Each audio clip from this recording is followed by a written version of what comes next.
আসসালামু আলাইকুম। আজকের ক্লাসে আপনাদের সবাইকে স্বাগত জানাচ্ছি। কেমন আছেন সবাই?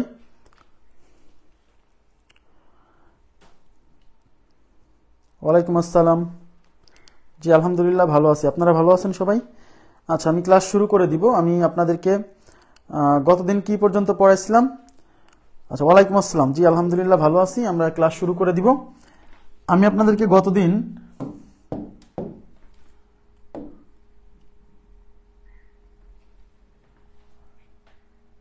আচ্ছা আমার যতদূর মনে আছে 158 পর্যন্ত করাইছিলাম। 159 নাম্বার কোশ্চেন থেকে আজকে সলভ করা শুরু করব। ঠিক আছে, 159 নাম্বার কোশ্চেন থেকে সলভ করা শুরু করব। আচ্ছা, আপনাদেরকে গতদিন পর্যন্ত যা পড়াইছি এই জিনিসটুকু মানে ক্লিয়ার হয়েছে কিনা আমাকে একটু জাস্ট বলেন যে সবকিছু ক্লিয়ার হয়েছে কিনা, আপনারা নিজেরা করতে পারছেন কিনা। হ্যাঁ, একটু আমাকে জানাবেন কাইন্ডলি।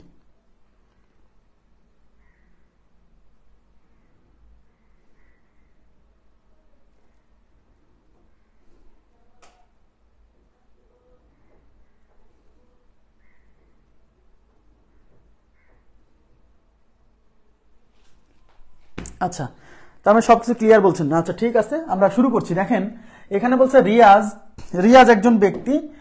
রিয়াজ কি করছে? রিয়াজ তার আয়ের 20% ট্যাক্স দেয়। তার মানে রিয়াজ যে টাকা ইনকাম করে তার 20% সে কি করে? 20% সে ট্যাক্স দেয়। ঠিক আছে, 20% সে কি করে? ট্যাক্স দেয়। এবং অবশিষ্ট টাকার, এই অবশিষ্ট কথাটা খুবই গুরুত্বপূর্ণ। হ্যাঁ, এবং অবশিষ্ট টাকার মানে কি জানেন? মানে যে টাকা ইনকাম করে সেখান থেকে 20% ট্যাক্স দেওয়ার পরে যে টাকাটা থাকে সেই টাকার, অবশিষ্ট টাকার মানে ট্যাক্স দেওয়ার পরে যে টাকাটা থাকে সেই টাকার 20% বাড়ি ভাড়া দেয়। তার মানে বাড়ি ভাড়া যে সে 20% দেয়, এটা কিন্তু মোট আয়ের 20% না। মোট আয় থেকে বাড়ি ভাড়া পে করার পরে যে টাকাটা থাকে সেই টাকার উপর কি 20%, সেই টাকার উপর সে 20% ট্যাক্স দেয়। কথা কি, সরি, বাড়ি ভাড়া দেয়। সে তার আয়ের শতকরা কত অংশ বাড়ি ভাড়া দেয়? তাহলে কি নির্ণয় করতে বলছে? তার যে মোট ইনকাম, সেই মোট ইনকামের কত অংশ সে বাড়ি ভাড়া দেয়। আচ্ছা, তাহলে এখানে একটা জিনিস খেয়াল করবেন, আমাদের অঙ্কে কিন্তু চাইছে শতকরা কত, মানে মোট যে ইনকাম সেই ইনকামের শতকরা কত অংশ সে বাড়ি ভাড়া দেয়। কথা কি বুঝতে পারছেন? এখন কথা হচ্ছে এই ধরনের কোশ্চেনে ওই লোকের ইনকাম কিন্তু দেওয়া নাই যে ওই লোকের ইনকাম কত টাকা। দেখেন মোট ইনকাম কত সেটা দেওয়া নাই। সেক্ষেত্রে যেহেতু অঙ্কে শতকরা চাই, মানে বাড়ি ভাড়া কতটুকু দেয় সেই শতকরা চাইছে, তাহলে আমরা কি করব? আমরা একটা কাজ করব, তার মোট ইনকামকে 100 টাকা ধরে নিব। কেন? যেহেতু বাড়ি ভাড়াটা শতকরায় বের করতে বলছে, তাই আমরা মোট ইনকামকে 100 টাকা ধরে নিব। ঠিক আছে, আচ্ছা। আর মোট ইনকাম 100 ধরে নেওয়ার সুবিধা কি? যেহেতু শতকরায় বের করতে বলছে বাড়ি ভাড়াটা, তাই মোট ইনকামটা 100 ধরে নিব। ওকে, কেন 100 ধরে নিচ্ছি? কারণ অঙ্কে তো মোট ইনকাম কত দেওয়া নাই। তাহলে টোটাল ইনকাম হচ্ছে 100 টাকা। এদিকে তাকান, একটু তাকাবেন প্লিজ। এই যে টোটাল ইনকাম 100 টাকা, এই যে এটা হলো টোটাল ইনকাম। হ্যাঁ, total income, total income is equal to 100 টাকা। এই 100 টাকার 20% সে ট্যাক্স দেয়। তাহলে ট্যাক্স কত? Tax is equal two 20%। 120% মানে 20, 120% মানে 20। এখন এই 100 টাকা থেকে 20% ট্যাক্স দেওয়ার পরে যে অবশিষ্ট টাকা থাকে, কত টাকা অবশিষ্ট থাকে? 100 থেকে 20 টাকা বাদ দেন, তার মানে অবশিষ্ট টাকা, এই যে অবশিষ্ট থাকে 100 মাইনাস 20 ইজ ইকুয়াল টু 80 টাকা। তার মানে 80 টাকা অবশিষ্ট থাকে। এই যে 80 টাকা অবশিষ্ট আছে না, এই 80 টাকার 20% সে বাড়ি ভাড়া দেয়। ট্যাক্স দেওয়ার পর অবশিষ্ট টাকার 20% বাড়ি ভাড়া দেয়। তার মানে বাড়ি ভাড়া হলো এই 80 টাকার 20%। ওকে, তাহলে অতএব বাড়ি ভাড়া, এই 80 এর মানে গুণ 20% মানে 20/100। কথা কি বুঝছেন? এই 0 0 ক্যান্সেল, এই 0 0 ক্যান্সেল, 8 দুগুণী 16 টাকা। তার মানে বাড়ি ভাড়া দেয় সে 16 টাকা। এখন অঙ্কে বলছে সে বাড়ি ভাড়া, সে তার আয়ের শতকরা কত অংশ বাড়ি ভাড়া দেয়। তার মানে বাড়ি ভাড়া বের করতে বলছে কিসের শতকরা? বাড়ি ভাড়ার শতকরা চাইছে। কিসের সাপেক্ষে? তার আয়ের সাপেক্ষে। তার মানে এখানে বাড়ি ভাড়া কত দেয়, শতকরা কত টাকা দেয় সেটা বের করতে হবে। তার মানে বাড়ি ভাড়ার শতকরা বের করতে হবে মোট আয়ের সাপেক্ষে। তাহলে মোট আয় কত? 100 টাকা। তার মানে এই বাড়ি ভাড়াটা যে 16 টাকা, এটা হলো 100 টাকার সাপেক্ষে বের করতে হবে। তার মানে মোট আয়ের 16 টাকা দেয় বাড়ি ভাড়া। তা মোট আয় যদি 100 টাকা হয়, তার 16 টাকা, তাহলে 100 টাকার 16 টাকা মানে 16%। আলাদা করে এখানে পার্সেন্টেজ বের করা লাগবে না। কেন? আমি মোট আয়টা যে 100 টাকা ধরে নিছি। কথা কি বুঝাইতে পারছি? এই জায়গাটা কি বুঝছেন? খুবই সিম্পল, খুবই সিম্পল। যেহেতু তার মোট আয় কত এটা দেওয়া নাই, তাই আমরা কি ধরে নিচ্ছি? 100 টাকা ধরে নিচ্ছি। এটা আমার সুবিধা। কেন? 100 ধরে নিলে পারে লাস্টে যা বেরোবে ওইটাকে সরাসরি পার্সেন্টেজ হিসেবে ব্যবহার করতে পারবো। আর যদি আপনি বের করতে চান যে শতকরা কত টাকা বাড়ি ভাড়া দেয়, এদিকে তাকান, কিসের শতকরা চাইছে? বাড়ি ভাড়ার শতকরা। তাহলে বাড়ি ভাড়া যাবে উপরে। বাড়ি ভাড়া কত? 16 টাকা। তাহলে 16 টাকা উপরে। কার সাপেক্ষে শতকরা বের করতে বলছে? মোট আয়ের সাপেক্ষে। মোট আয় মানে 100 টাকা, 100 যাবে নিচে। আর শতকরার জন্য 100 দিয়ে গুণ। এই 100 কেটে সরাসরি ওই 16% আসতেছে। কথা কি বুঝতে পারছেন? এই জন্য আলাদা করে আমাদের কি করা লাগছে না? পার্সেন্টেজ বের করা লাগছে না, যেহেতু আমরা অলরেডি শুরুতে 100 টাকা ধরে নিছি। ক্লিয়ার হয়েছে না বিষয়টা? ওকে, আচ্ছা। এবার দেখেন, তাহলে পরবর্তী প্রশ্নে যাচ্ছি। পরবর্তী প্রশ্নে বলছে if 40% of the workers as না আর, এটা হবে আর, হ্যাঁ এটা হবে আর, হবে এটা হবে আর। এই যে এজ এর এই জায়গা হবে আর, এ আর ই।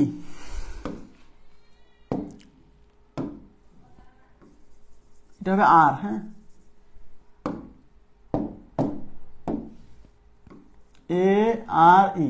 আচ্ছা, if 40% of the workers are graduate and of them মানে তাদের মধ্যে, of them মানে তাদের মধ্যে, হ্যাঁ of them 50% are male।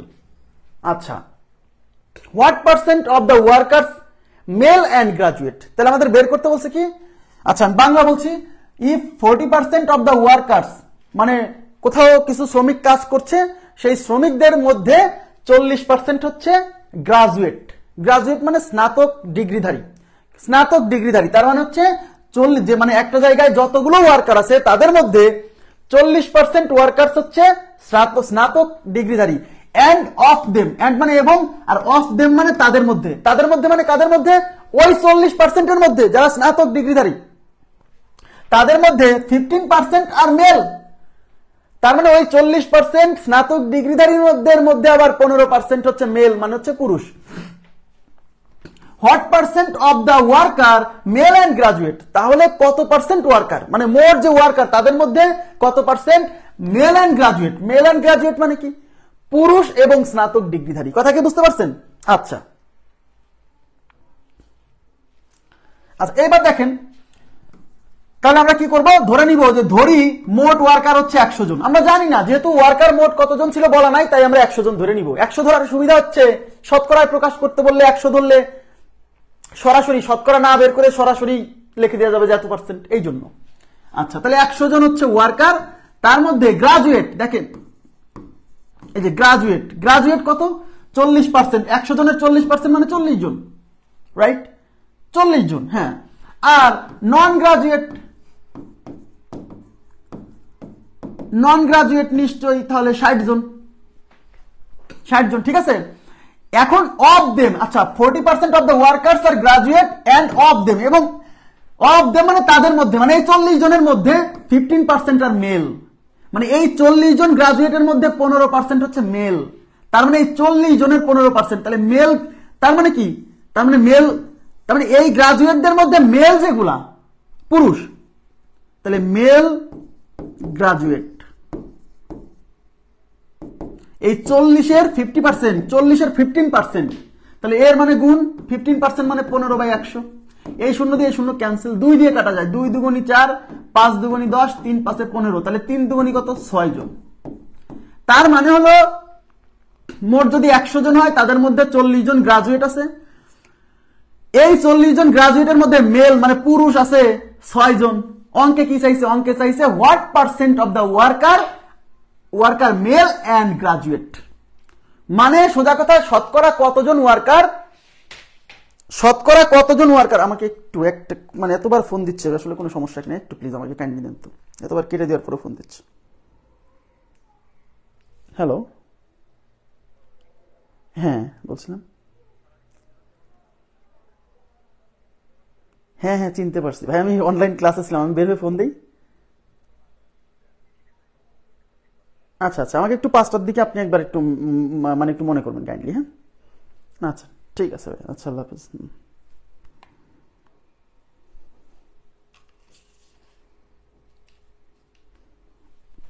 আচ্ছা, অঙ্কে কি চাইছে? অঙ্কে চাইছে যে what percent of the worker mail and graduate. তা মেল অ্যান্ড গ্রাজুয়েট মানে তো এই 6 জন। তার মানে মোট যে লোক সংখ্যা, মোট যে মানে শ্রমিক আছে তাদের মধ্যে কতজন মেল অ্যান্ড গ্রাজুয়েট, মানে পুরুষ, মানে গ্রাজুয়েট এবং তারা পুরুষ। তার মানে এই 6 জন হচ্ছে মেল অ্যান্ড গ্রাজুয়েট। তাইলে মোট what percent of the worker আর মেল অ্যান্ড গ্রাজুয়েট মানে মোট যে শ্রমিক আছে তাদের মধ্যে শতকরা কতজন, হোয়াট পার্সেন্ট, পার্সেন্ট মানে শতকরা কতজন মেল অ্যান্ড গ্রাজুয়েট। তাহলে এই যে 6 জন, এই 6 জন মোট ওয়ার্কারের সাপেক্ষে মানে 100 জনের সাপেক্ষে মানে 6%। অথবা যদি বের করতে চান তাহলে কিসের শতকরা চাইছে?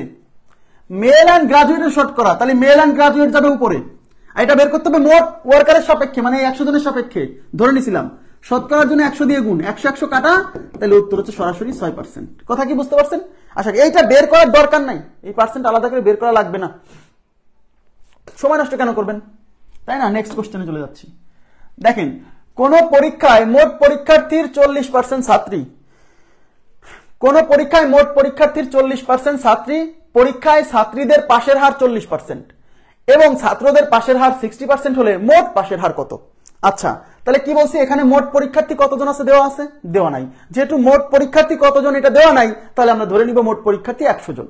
দেওয়া না থাকলে আমরা 100 জন ধরে নিব, যেহেতু শতকরায় সবকিছু বের করতে বলছে, তাই না? তাহলে টোটাল পরীক্ষার্থী কত? 100 জন। এই 100 জনের মধ্যে 40% হচ্ছে ছাত্রী। দেখেন 40% হচ্ছে ছাত্রী, তার মানে হচ্ছে ছাত্রীকে আমরা কি লিখবো? Male student. হ্যাঁ সরি, ফিমেল স্টুডেন্ট, সরি ভুল হয়েছে, মেল স্টুডেন্ট কেন বলছি?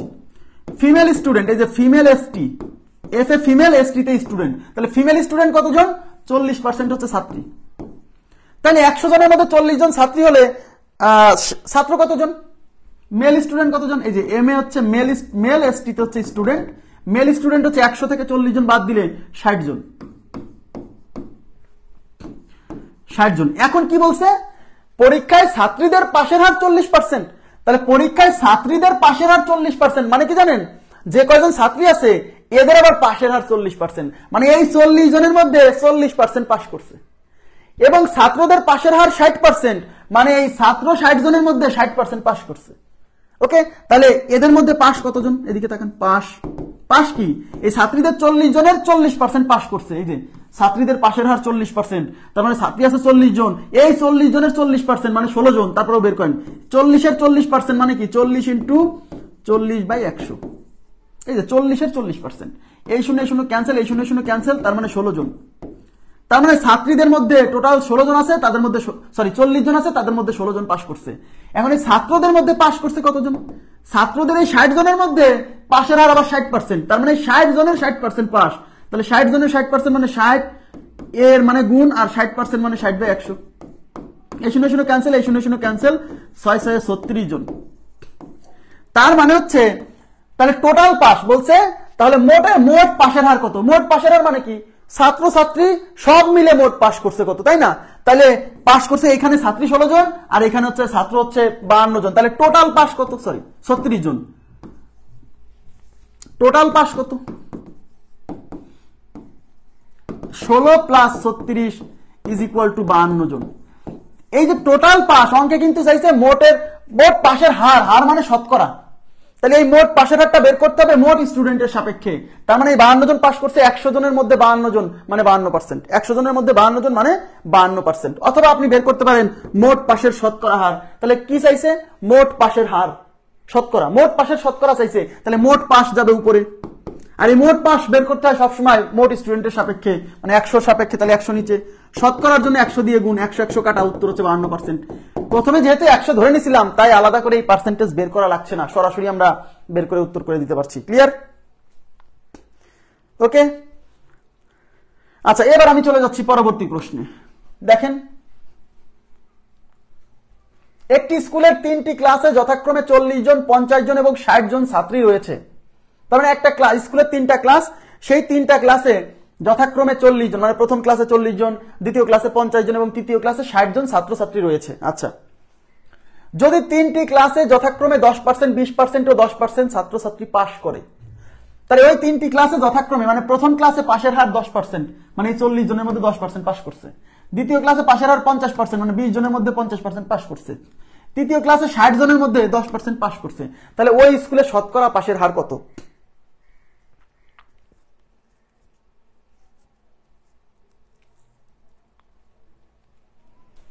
রিফাত জাহান নদী, আপনার আম্মা অসুস্থ, সমস্যা নাই, আপনার আম্মার সেবা করেন আগে, ঠিক আছে? সুস্থ হোক, তারপরে ক্লাস পুষাই নিতে পারবেন, প্রবলেম নাই, ঠিক আছে? টেনশন করেন না, এখানে গ্রুপে যারা আছে সবাই খুবই হেল্পফুল, যদি পিছায় যান অবশ্যই সহযোগিতা করবে। আগে ওইটা ইম্পর্টেন্ট বেশি, হ্যাঁ, ক্লাসের চেয়ে আপনার আম্মার ইম্পর্টেন্সটা বেশি। এবার দেখেন, তাহলে এখানে 3টা ক্লাস, এদিকে তাকান, মোট হচ্ছে 3টা ক্লাস। এইবার কিন্তু অনেকে বোকামি করে ফেলবে, জানেন? আগে যেমন, এদিকে তাকান, আগের অঙ্কগুলোতে মোট কতজন শিক্ষার্থী ছিল সেটা দেওয়া ছিল না, বাট এই অঙ্কে কোন ক্লাসে কতজন সেটা দেওয়া আছে। প্রথম ক্লাসে 40 জন, এই যে প্রথম ক্লাসে 40 জন, তার মানে এটা হলো প্রথম ক্লাস। এই যে এটা, এই জায়গাটা দ্বারা প্রথম ক্লাস বোঝাচ্ছি। এটা দ্বিতীয় ক্লাসে 50 জন, এটা তৃতীয় ক্লাসে 60 জন।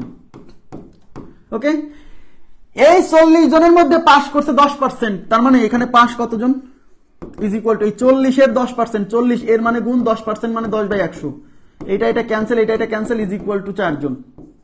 ওকে, আচ্ছা, এই 50 জনের মধ্যে পাস করছে 20%, তাহলে এখানে পাস কতজন দ্বিতীয় ক্লাসে? এই 50 এর মানে গুণ 20% মানে 20/100, এটা ক্যান্সেল, এটা ক্যান্সেল, 5 দুগুণী 10 জন।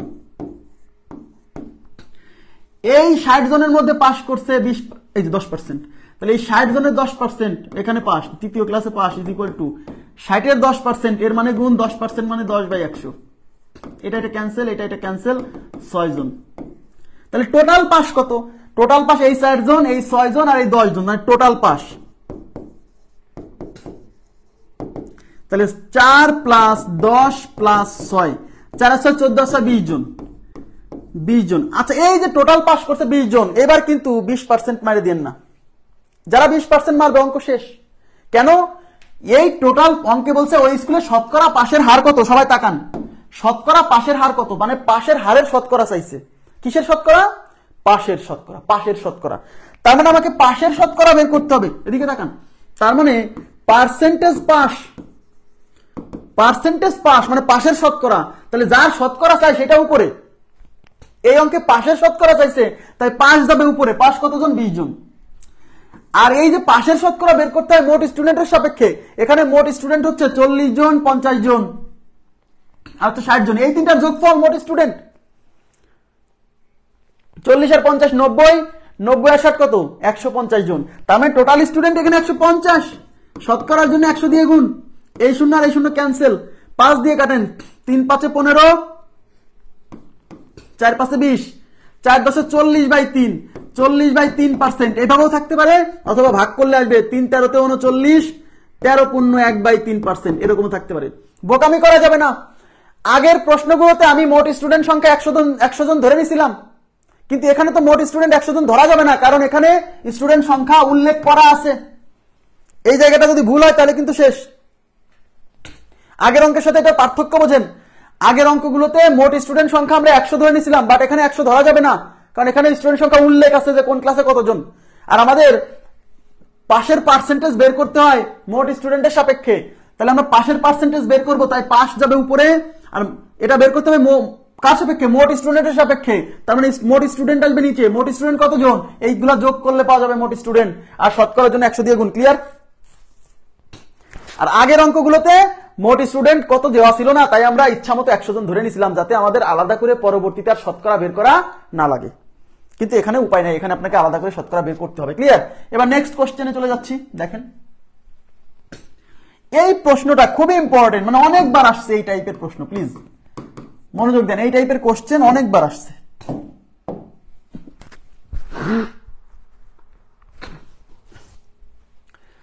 একটি গাছের উচ্চতা প্রতি বছর 20% করে বৃদ্ধি পায়।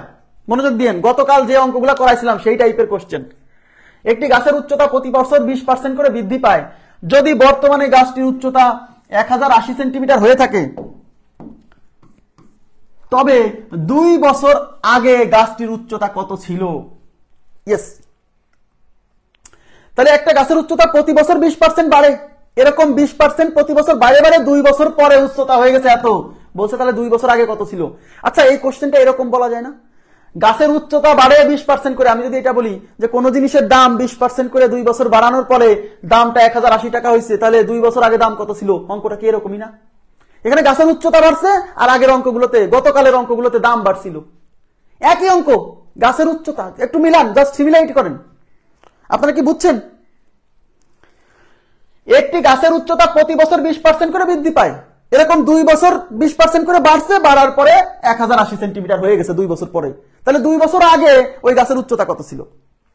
তাহলে আমি কি অঙ্কটাকে এরকম বলতে পারি না, গাছের উচ্চতা 20% বৃদ্ধি না বলে যদি বলি কোন একটা জিনিসের দাম 20% করে প্রতি বছর বাড়ে, 2 বছর পরে বৃদ্ধি পেয়ে জিনিসের দাম হয়ে গেছে 1080 টাকা, তাহলে 2 বছর আগে কত টাকা ছিল? একই অঙ্ক, গাছের উচ্চতা আর ওখানে ছিল দাম। হ্যাঁ, তাহলে আমরা ধরে নিব যে 2 বছর আগে গাছের উচ্চতা ছিল x সেন্টিমিটার, আমরা জানি না। এদিকে তাকান, ধরি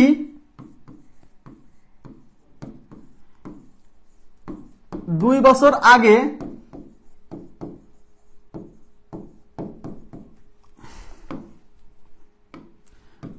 গাছের উচ্চতা ছিল x সেন্টিমিটার। এইবার কি হয়েছে দিকে তাকাবেন প্লিজ, এইবার এই x সেন্টিমিটার থেকে প্রথম বছর 20% বাড়ছে, তারপরে বছর আবার 20% বাড়ছে, রাইট?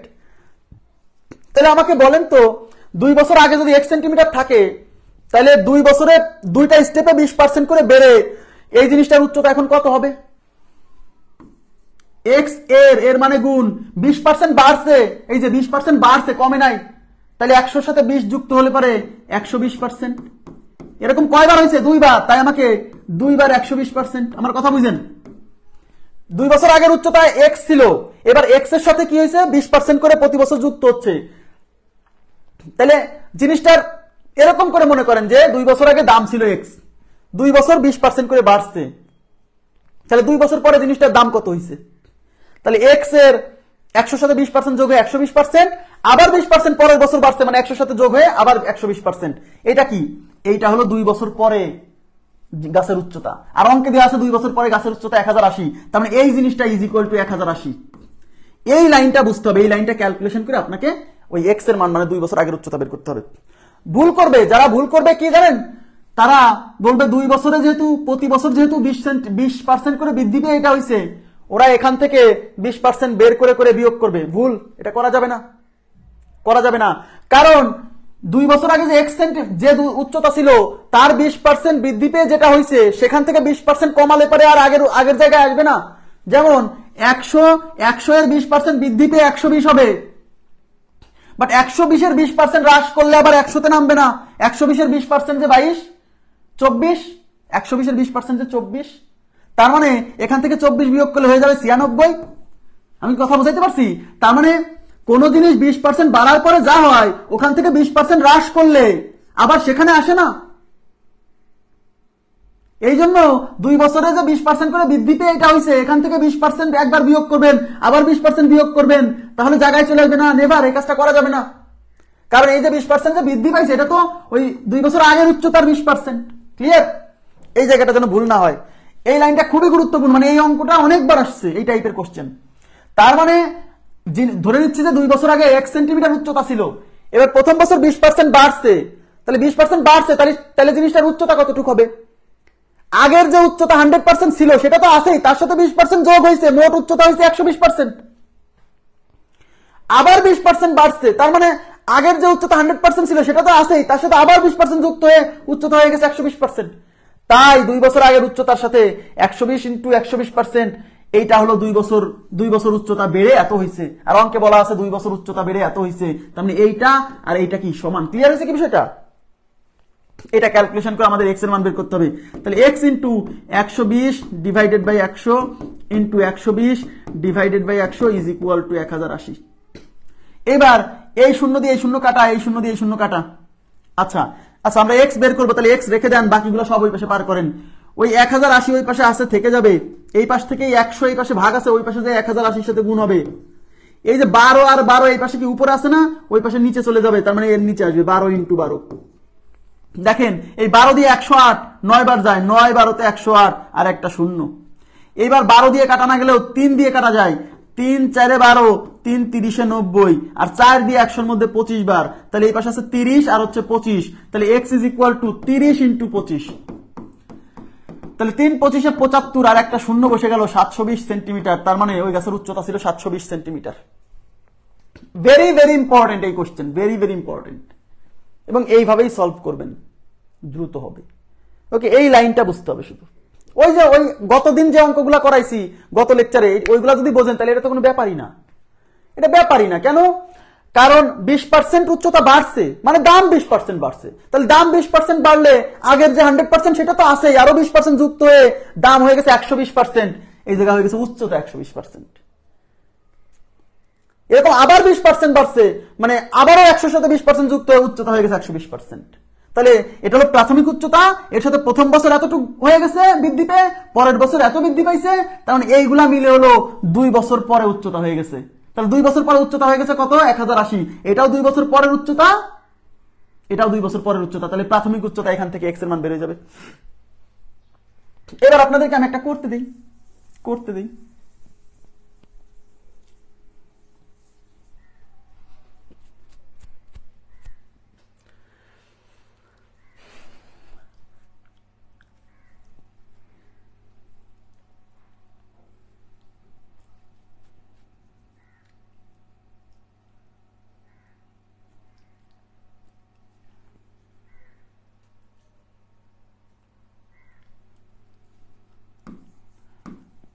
একটি গাছের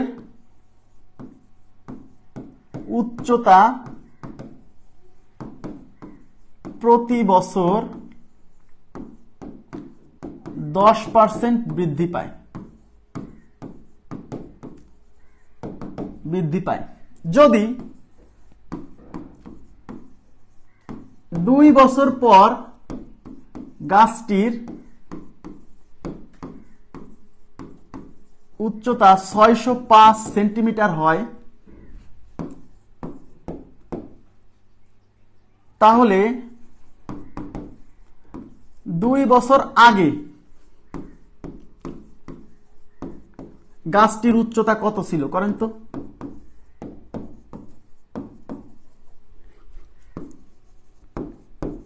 আমি একটু পানির বিরতি দিলাম, আপনারা একটু অঙ্কটা করে উত্তর বলেন।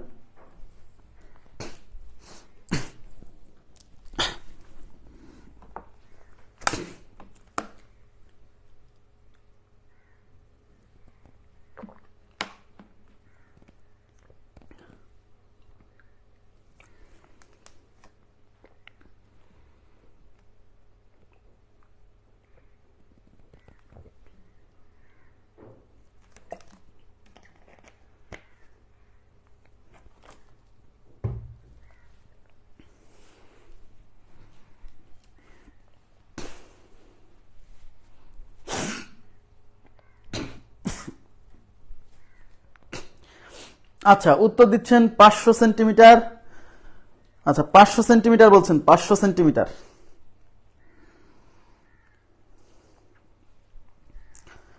আচ্ছা, 500 সেন্টিমিটার সবাই বলছেন। বুঝতে হবে কিন্তু বিষয়টা, হ্যাঁ। তার মানে দেখেন, একটা গাছের উচ্চতা প্রতি বছর 10 সেন্টিমিটার 10% করে বৃদ্ধি পায়। এরকম 2 বছর পরে, মানে এরকম 2 বছর ধরে গাছের উচ্চতা বৃদ্ধি পেয়ে 605 সেন্টিমিটার হয়ে গেছে। তাহলে 2 বছর আগে গাছের উচ্চতা কত ছিল? তাহলে আমরা ধরে নিব যে 2 বছর আগে কত ছিল? 2 বছর আগে কত ছিল? x centimetre. এই যে 2 বছর আগে ছিল x সেন্টিমিটার। এবার এই x সেন্টিমিটার 2 বছর আগে ছিল, এখান থেকে 2 স্টেপে কি হয়েছে? 10% করে বাড়ছে। তাহলে 10% করে বাড়লে গাছটির উচ্চতা মোট কত হবে? তাহলে ওই 2 বছর আগের x সেন্টিমিটার, ওই যে 2 বছর আগে প্রাথমিক উচ্চতা x সেন্টিমিটার, তার 10% বৃদ্ধি হলে টোটাল কত? 110%। 100 সাথে 10 যোগ হবে যেহেতু বৃদ্ধি, তার মানে 110% ইন্টু আবার পরবর্তীতে 10% বাড়ছে, মানে 100 সাথে 10 যোগ হয়ে 110% ইজ ইকুয়াল টু কি হবে? ইজ ইকুয়াল টু হবে হচ্ছে এই 605 সেন্টিমিটার। কারণ এটাও 2 বছর পরের উচ্চতা, এটাও 2 বছর পরের উচ্চতা। এটা ক্যালকুলেশন করে x এর মান বের করতে হবে। তাহলে x into 110/100 into 110/100 is equal two 605। এই শূন্য দিয়ে এই শূন্য ক্যান্সেল, এই শূন্য দিয়ে এই শূন্য ক্যান্সেল। ওকে, তাহলে আমরা যদি এক্স এর মান বের করবো, এক্স রেখে দিলাম, বাকিগুলো পার করে দিব। এই 605 ওই পাশে আছে, 605 থাকবে। এই 100 এই পাশে নিচে আছে, ওই পাশে যে উপরে 605 এর সাথে গুণ হবে।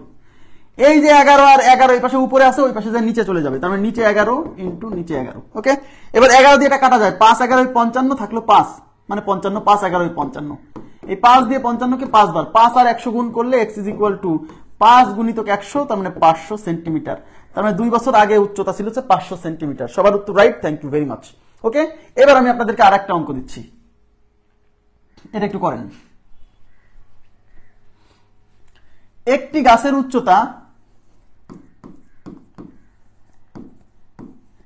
গাছের উচ্চতা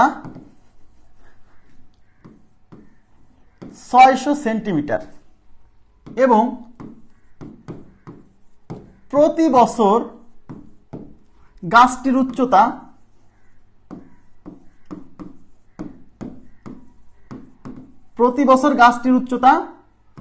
20% বৃদ্ধি পায়, তাহলে 3 বছর পর গাছটির উচ্চতা কত হবে? 3 বছর পর গাছটির উচ্চতা কত হবে? করেন তো এটা। আগের অঙ্কটার মতোই কিন্তু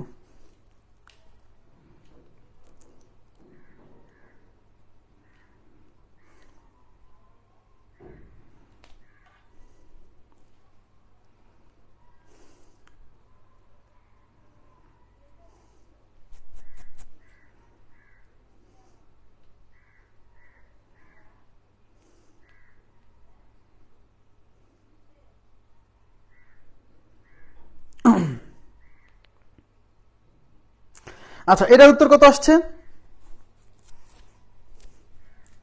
আগের অঙ্কটা রিভার্স অঙ্ক, কিন্তু আগের অঙ্কে কিন্তু প্রাথমিক উচ্চতা দেওয়া ছিল না, 2 বছরে বৃদ্ধি পেয়ে কত হয়েছে সেটা দেওয়া ছিল, প্রাথমিকটা চাইছিল 2 বছর আগে। এবার কিন্তু প্রাথমিক উচ্চতা দেওয়া আছে। এবার 3 বছরে কি হয়েছে, প্রতি বছর 20% করে বেড়ে 3 বছর পরে কত উচ্চতা হবে সেটা বের করতে বলছে। আগের অঙ্কের রিভার্স অঙ্ক।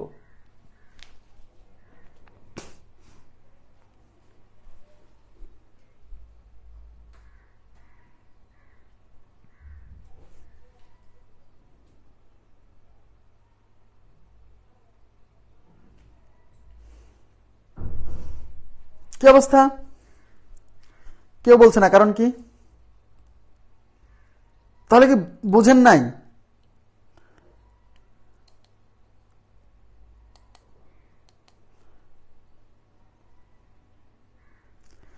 আচ্ছা, 6150/3 বলছেন।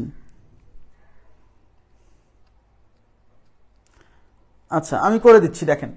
তাহলে দেখেন, প্রাথমিক উচ্চতা ছিল 600 সেন্টিমিটার, এবার কি হয়েছে, প্রতি বছর 20% করে বাড়ছে। মনে করেন কোন একটা জিনিসের দাম ছিল 600 টাকা, প্রতি বছর 20% করে দাম বাড়ছে, এরকম 3 বছর। 3 বছর পরে মোট দাম কত? এখানে দামের জায়গায় উচ্চতা একই জিনিস।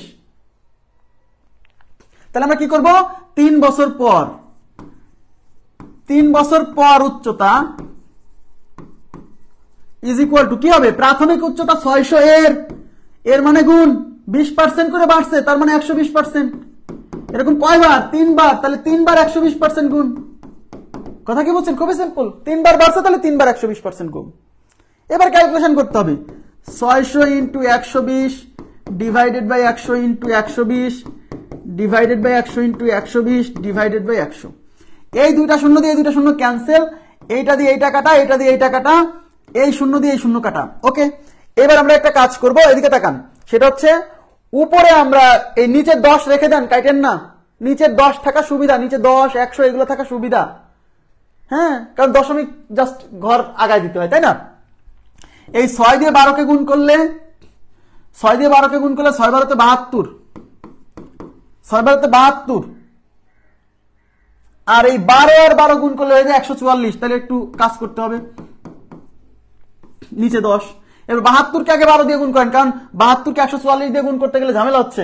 72কে 12 দিয়ে গুণ করেন, 12 দ্বিগুণে 24 এর 4 হাতে 2, 7 12 84 আর 2 কত? 84 আর 2 হচ্ছে 86 ইন্টু কত 12, তার নিচে হচ্ছে 10। এবার 12 দিয়ে আবার গুণ, 4 12 48 8 হাতে 4, 6 12 72 আর 4 76 হাতে 7, 7 12 84 আর 7 84 আর 7 হচ্ছে 91 আর নিচে 10। তার মানে 10 দিয়ে ভাগ করলে 916.8 সেন্টিমিটার। আমার তো এটা আসলো, অন্যদের কি অবস্থা? আমার কি ভুল হয়েছে? 8 12 96, 96 6 12 72, 8 12 96। আচ্ছা আমার একটু ভুল হয়েছে মনে হচ্ছে। আচ্ছা একটু প্লিজ। আচ্ছা এখানে আমি আবার করছি, 4 12 48 এর 8 হাতে হচ্ছে 4, 6 12 72 আর হচ্ছে 4, 76 এর 6 হাতে 7, 8 12 96 আর 7 কত? 96 আর 7 103, 96 আর 7 103 আর নিচে কত? 10। এই 10 দিয়ে ভাগ করলে এক ঘর দশমিক আগে আসবে, তার মানে 1036.8, এইটা 1036.8। জি এটাই উত্তর। দেখেন তো সবাই, আমি যদিও এটা আমি কিন্তু অঙ্কটা বানাই দিছি, হ্যাঁ, মানে এখানে জাস্ট ইনস্ট্যান্ট দিছি। এটা আসছে কি দেখেন তো, ক্যালকুলেশন করে দেখেন তো এই জায়গা। ভুল যদি হয় তাহলে কারেকশন এখানে হয়ে যাক। এখন শোনেন, আমি আবার বলছি, এখানে এসে গুণ করতে পারবেন না আপনি। যারা একবারে চিন্তা করবে যে এই 6 12 72, তারপরে 12 12 144, তাহলে এইভাবে ভেঙে ভেঙে না করলে অঙ্কটা আপনি সরাসরি করতে পারছেন না, গুণটা বড় না। তাই আমি এইটা দিয়ে আগে এটাকে গুণ করছি, 72 হয়েছে, 72 কে 12 দিয়ে গুণ করছি, কারণ 12 নাম তো আমাদের পারি। 72 আর 12 গুণ করে যেটা হয়েছে সেটাকে আবার 12 দিয়ে গুণ করছি, 10 দিয়ে ভাগ করছি। এই 10 আগে থেকে কাটাকাটি করি নাই, কেন? 10 দিয়ে ভাগ করা সহজ, জাস্ট দশমিক এক ঘর আগে আসবে। ক্লিয়ার হয়েছে কি? আমি অঙ্কটা তো বানাই দিছি, আমি আর এত কিছু ভেবে চিন্তে দেই নাই যে এটা অঙ্কে উত্তর এরকম আসবে কিনা। হ্যাঁ, টেনশন করেন না।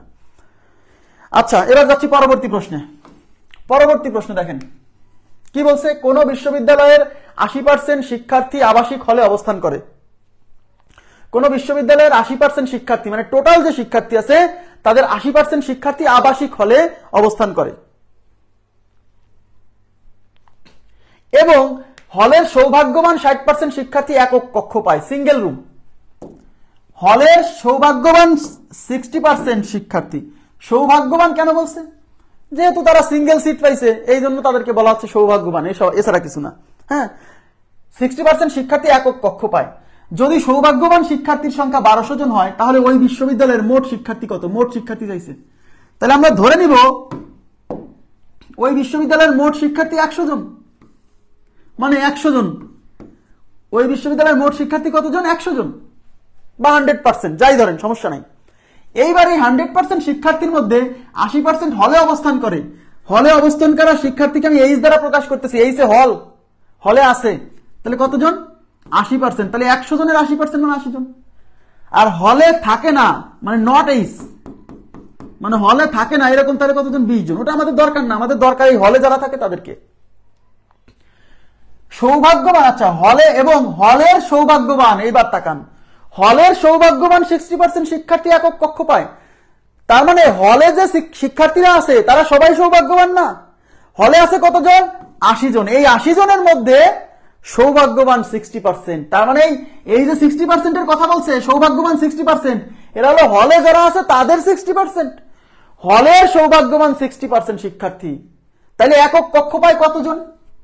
একক কক্ষ পায় এই 80 জনের 60%। হলে যারা অবস্থান করতেছে তাদের মধ্যে 60% কে সৌভাগ্যবান বলা হয়েছে, কেন? তারা সিঙ্গেল রুম পাইছে। তাইলে ওই সৌভাগ্যবান শিক্ষার্থীর সংখ্যা কতজন? কতজন বলেন? এই 80%, এই 80 জনের 60%, তাহলে সৌভাগ্যবান, লাকিয়েস্ট, হ্যাঁ লাকিয়েস্ট, LUCKY, লাকি কি? লাকি কতজন? এই 80 এর মানে গুণ কত পার্সেন্ট? 60%, মানে 60/100। এই 0 ক্যান্সেল, এই 0 ক্যান্সেল, তাহলে 48 জন। তার মানে হলো মোট শিক্ষার্থী যদি 100 হয়, তাদের মধ্যে 48 জন হলো সৌভাগ্যবান। তবে টোটাল শিক্ষার্থীর 48 জন হচ্ছে সৌভাগ্যবান। এখন আমাকে বলেন, টোটাল শিক্ষার্থী যেহেতু আমি মনে মনে 100 ধরে নিছি, তাহলে আমি কি বলতে পারি না এই 100 জনের 48 জন মানে 48% হলো সৌভাগ্যবান? ইয়েস।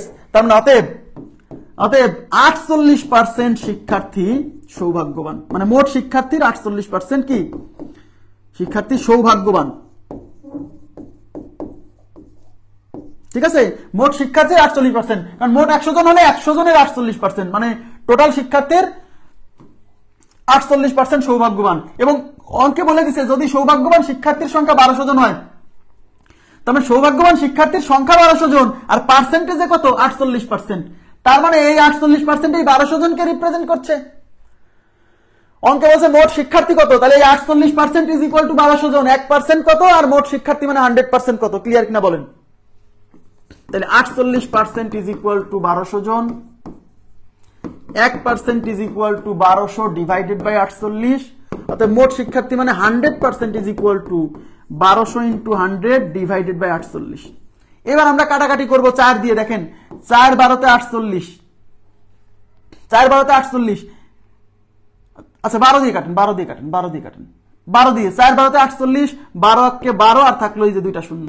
এই 4 দিয়ে 100 কে 25 বার যায়, 25 আর 100 গুণ করলে 2500, তার মানে 100% ইজ ইকুয়াল টু 2500, আর 100% বলতে মোট শিক্ষার্থী বোঝায়, তবে টোটাল শিক্ষার্থী হচ্ছে 2500 জন। ক্লিয়ার বিষয়টা?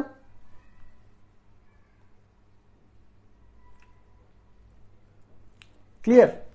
একদম সিম্পল। কিন্তু হলের সৌভাগ্যবান 60%, তার মানে এই 60% হচ্ছে হলের মধ্যে সৌভাগ্যবান কারা, যারা একক সিঙ্গেল সিট পাইছে।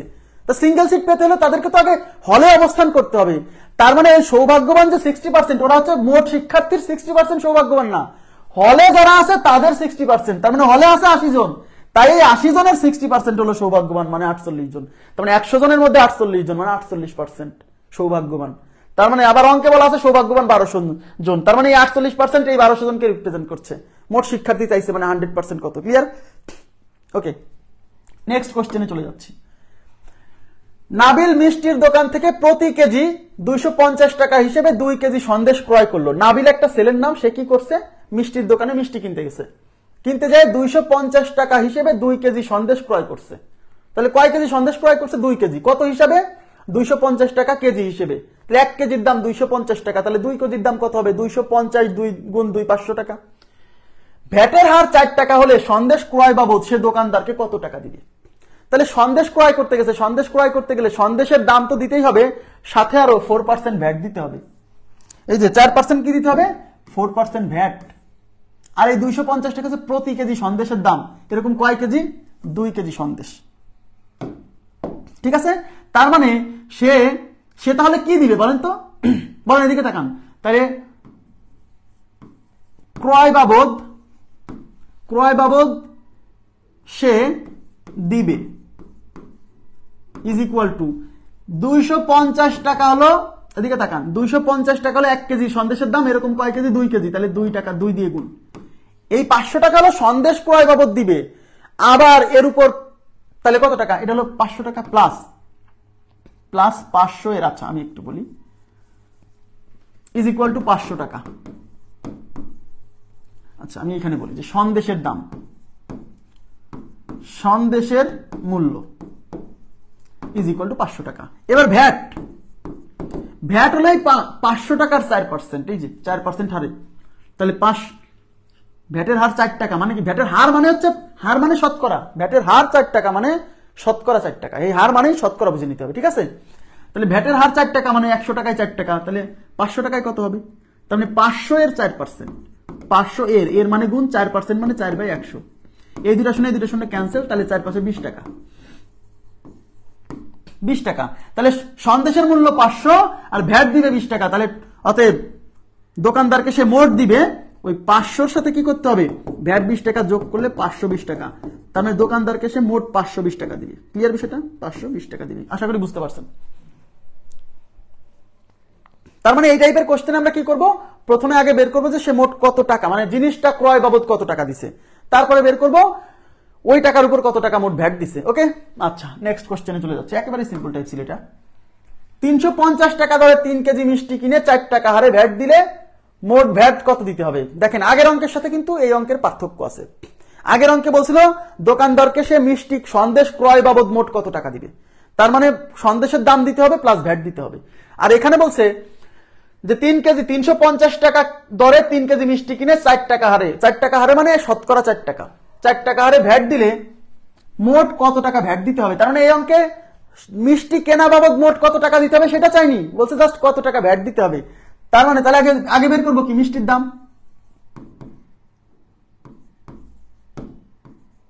মিষ্টির দাম কত, এই যে 1 কেজির দাম 350, এরকম কয় কেজি, এরকম 3 কেজি, 3 5 15, 3 3 9 আর 10, 1050 টাকা। তার মানে মিষ্টির দাম হলো 1050 টাকা। এখন কি করবে, সে ভ্যাট দিবে এই 1050 টাকার উপর 4%। তাহলে মোট ভ্যাট হচ্ছে এই 1050 এর মানে গুণ 4%, মানে 4/100। এই শূন্য দিয়ে এই শূন্য ক্যান্সেল। ওকে, এখন দেখেন 2 দিয়ে কাটা যায়, বা আমরা একটা কাজ করি, সমস্যা নেই, 2 দিয়ে কাটি। আচ্ছা, এই 4 দিয়ে এটা যাবে 25 বার, 25 দিয়ে 105 এর মধ্যে কয়বার যায়, 4 25 100 থাকলো 5, 5 এর পরে 0 মানে 50, 25 দুগুণী 50, তার মানে একবারে 42। এইভাবেও করতে পারেন, অথবা আপনি ওইভাবে কাটাকাটি করলে হবে 42 টাকা। তার মানে এই অঙ্কে ভ্যাট দিবে 42 টাকা। কিন্তু যদি বলতো যে সে মিষ্টি ক্রয় বাবদ, তাহলে মোট কত টাকা দিবে, তাহলে এই 1050 এর সাথে আমাদের এই 42 যোগ করে দিতে হতো। ঠিক আছে, আশা করি বুঝছেন। আর এই অঙ্কে শুধু ভ্যাট চাইছে। নেক্সট কোশ্চেন, এই যে খুবই গুরুত্বপূর্ণ একটা কোশ্চেন, এবং অনেকে এই জায়গাতে না ভুল করে, বুঝতে পারে না। হ্যাঁ, দেখেন কি বলছে, 10% লবণযুক্ত 12 লিটারের একটি দ্রবণ থেকে 2 লিটার পানি বাষ্পীভূত করা হলে অবশিষ্ট দ্রবণে কত শতাংশ লবণ থাকবে। খুব ইম্পর্টেন্ট প্রশ্ন, অনেকে বুঝতে পারে না যে কি করতে হবে। তাহলে এখন দেখেন এখানে কিন্তু কি হয়েছে, 10% লবণযুক্ত 12 লিটারের একটি মিশ্রণ, লবণযুক্ত 12 লিটারের মিশ্রণ মানে কি জানেন, একটা মিশ্রণের মধ্যে লবণ আছে আর পানি আছে। লবণ গুলায় ফেলালে কি লবণ দেখা যায় না, মনে হয় যে শুধুই পানি। বাট যখন ওই পানি, লবণযুক্ত পানি যখন আপনি মানে তাপ দিবেন, মানে চুলার উপর দিবেন, তখন দেখবেন পানি আস্তে আস্তে বাষ্প হয়ে উড়ে যাচ্ছে, কিন্তু লবণটা কিন্তু উড়বে না। কেন উড়বে না জানেন, কারণ বাষ্পীভূত হয় পানি, লবণ বাষ্পীভূত হয় না। লবণ বাষ্পীভূত হয়, কিন্তু লবণ বাষ্পীভূত হওয়ার জন্য যে পরিমাণ তাপ দরকার, আমরা এই চুলা থেকে সেই পরিমাণ তাপ দিতে পারছি না। তাহলে কি হচ্ছে, শুধু পানি বাষ্পীভূত হচ্ছে, তাহলে লবণ থেকে যাচ্ছে। ওকে, আচ্ছা, তাহলে 10% লবণযুক্ত 12 লিটারের একটি দ্রবণ, তার মানে একটা দ্রবণে মোট 12 লিটার জিনিস আছে। তাহলে দেখেন, এদিকে তাকান, তাহলে আমরা এখানে কিন্তু old versus new, old mix বলতে কি, এই যে 12 লিটার, এদিকে তাকান, এই 12 লিটার, এই টোটাল পরিমাণ 12 লিটার, এর মধ্যে এদিকে তাকাবেন প্লিজ, এর মধ্যে সল্ট কত বলেন, সল্ট কত, সল্ট 10%, মানে এই 12 লিটারের 10%, এই 12 লিটারের 10%, মানে 12 ইন্টু 10/100, এটা ক্যান্সেল, তাহলে 12/10 মানে 1.2 লিটার। আমার এই কথাটা বুঝছেন যে এই 12 লিটারের যে দ্রবণ, এর মধ্যে 1.2 লিটার সল্ট আছে, মানে লবণ আছে। বাকিটা কি, বাকিটা পানি। তাহলে ওয়াটার কত, ওয়াটার টোটাল 12 লিটার থেকে আপনি 1.2 লিটার বাদ দেন, এটা লবণ, তাহলে 12 লিটারের মধ্যে লবণ পানি আছে, তাহলে টোটাল 12 লিটার থেকে লবণ 1.2 লিটার বাদ দেন, তার মানে 12 মাইনাস 1.2, 12 থেকে 1 বিয়োগ হলে 11, আর 0.2 বিয়োগ হলে 10.8, তার মানে 10.8 লিটার হচ্ছে কি বলেন তো, 10.8 লিটার হচ্ছে ওয়াটার। ওকে ফাইন, এটা হচ্ছে ওল্ড মিক্স মানে হচ্ছে ওই যে 2 লিটার পানি বাষ্পীভূত হওয়ার আগের অবস্থা। এবার হচ্ছে নিউ মিক্স মানে কি, মিক্স মানে মিক্সার। হ্যাঁ, এখন দেখেন কি হয়েছে, এই 12 লিটার থেকে 2 লিটার পানি বাষ্প হয়ে উড়ে গেছে। তাইলে আমাকে বলেন, টোটাল মিশ্রণ আগে ছিল 12, সেখান থেকে যদি 2 লিটার পানি চলে যায়, টোটাল মিশ্রণের পরিমাণ এখন কত বলেন তো, তাহলে টোটাল মিশ্রণ কত, টোটাল মিক্স কতটুক, ওই 12 লিটার থেকে 2 লিটার বাদ দেন, তার মানে টোটাল মিক্স এখন 10 লিটার।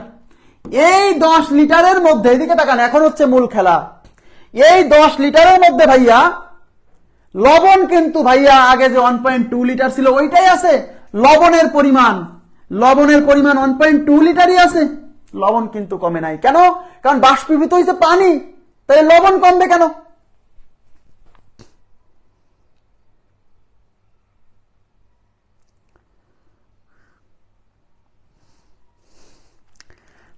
আচ্ছা, বাদ তো দেওয়া যাবে না, তাহলে একটু দেখেন, তার মানে নতুন যে মিক্সচার, মানে 2 লিটার যে বাষ্পীভূত হয়েছে, 2 লিটার কি বাষ্পীভূত হয়েছে, পানি। তার মানে লবণ কিন্তু ভাইয়া ওই 12 লিটারের মধ্যে লবণ 1.2 লিটার ছিল, 2 লিটার পানি বাষ্পীভূত হয়ে মিশ্রণ 12 লিটার থেকে হয়ে গেছে 10 লিটারের। এই 10 লিটারের মধ্যেও সল্টের পরিমাণ 1.2 লিটার হয়েছে, কিন্তু ওয়াটারের পরিমাণ 2 লিটার কমে গেছে। তাহলে ওয়াটার এখানে ছিল 10.8, এখানে ওয়াটার হবে কত, ওই 10.8 থেকে আপনাকে 2 লিটার দিতে হবে বাদ, কারণ ওয়াটার কমছে শুধু, তার মানে 8.8। যদিও অংশ আমাদের এখানে লাগবেই না, এই অঙ্কে ওয়াটার লাগবেই না। অঙ্কে বলছে তাহলে অবশিষ্ট দ্রবণ মানে কি, ওই 2 লিটার পানি বাষ্পীভূত হওয়ার পরে যে দ্রবণ, তো 2 লিটার পানি বাষ্পীভূত হওয়ার পরে দ্রবণ তো 10 লিটার। অবশিষ্ট দ্রবণে কত শতাংশ লবণ থাকবে, তার মানে এই 10 লিটারের মধ্যে কত শতাংশ লবণ, শতাংশ মানে শতকরা। তাহলে কিসের শতকরা চাইছে, লবণের শতকরা, কত শতাংশ লবণ থাকবে, কিসের শতকরা বলেন, লবণের শতকরা। এই যে কত শতাংশ লবণ, লবণের শতকরা চাইছে, কিসের শতকরা, লবণের শতকরা। তাহলে পার্সেন্টেজ সল্ট, কিসের শতকরা, সল্টের শতকরা, তাহলে সল্ট যাবে উপরে।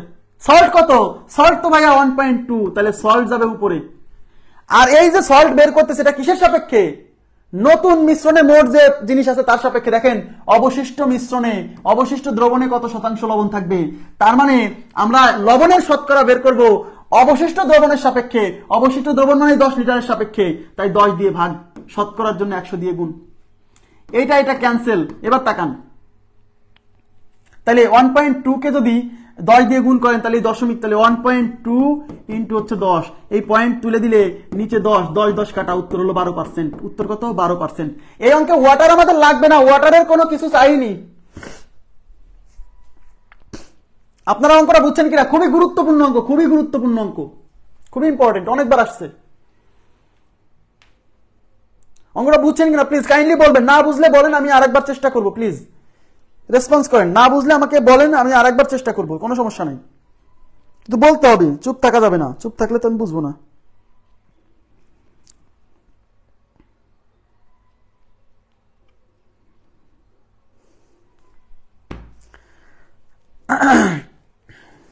আর একবার বলছেন,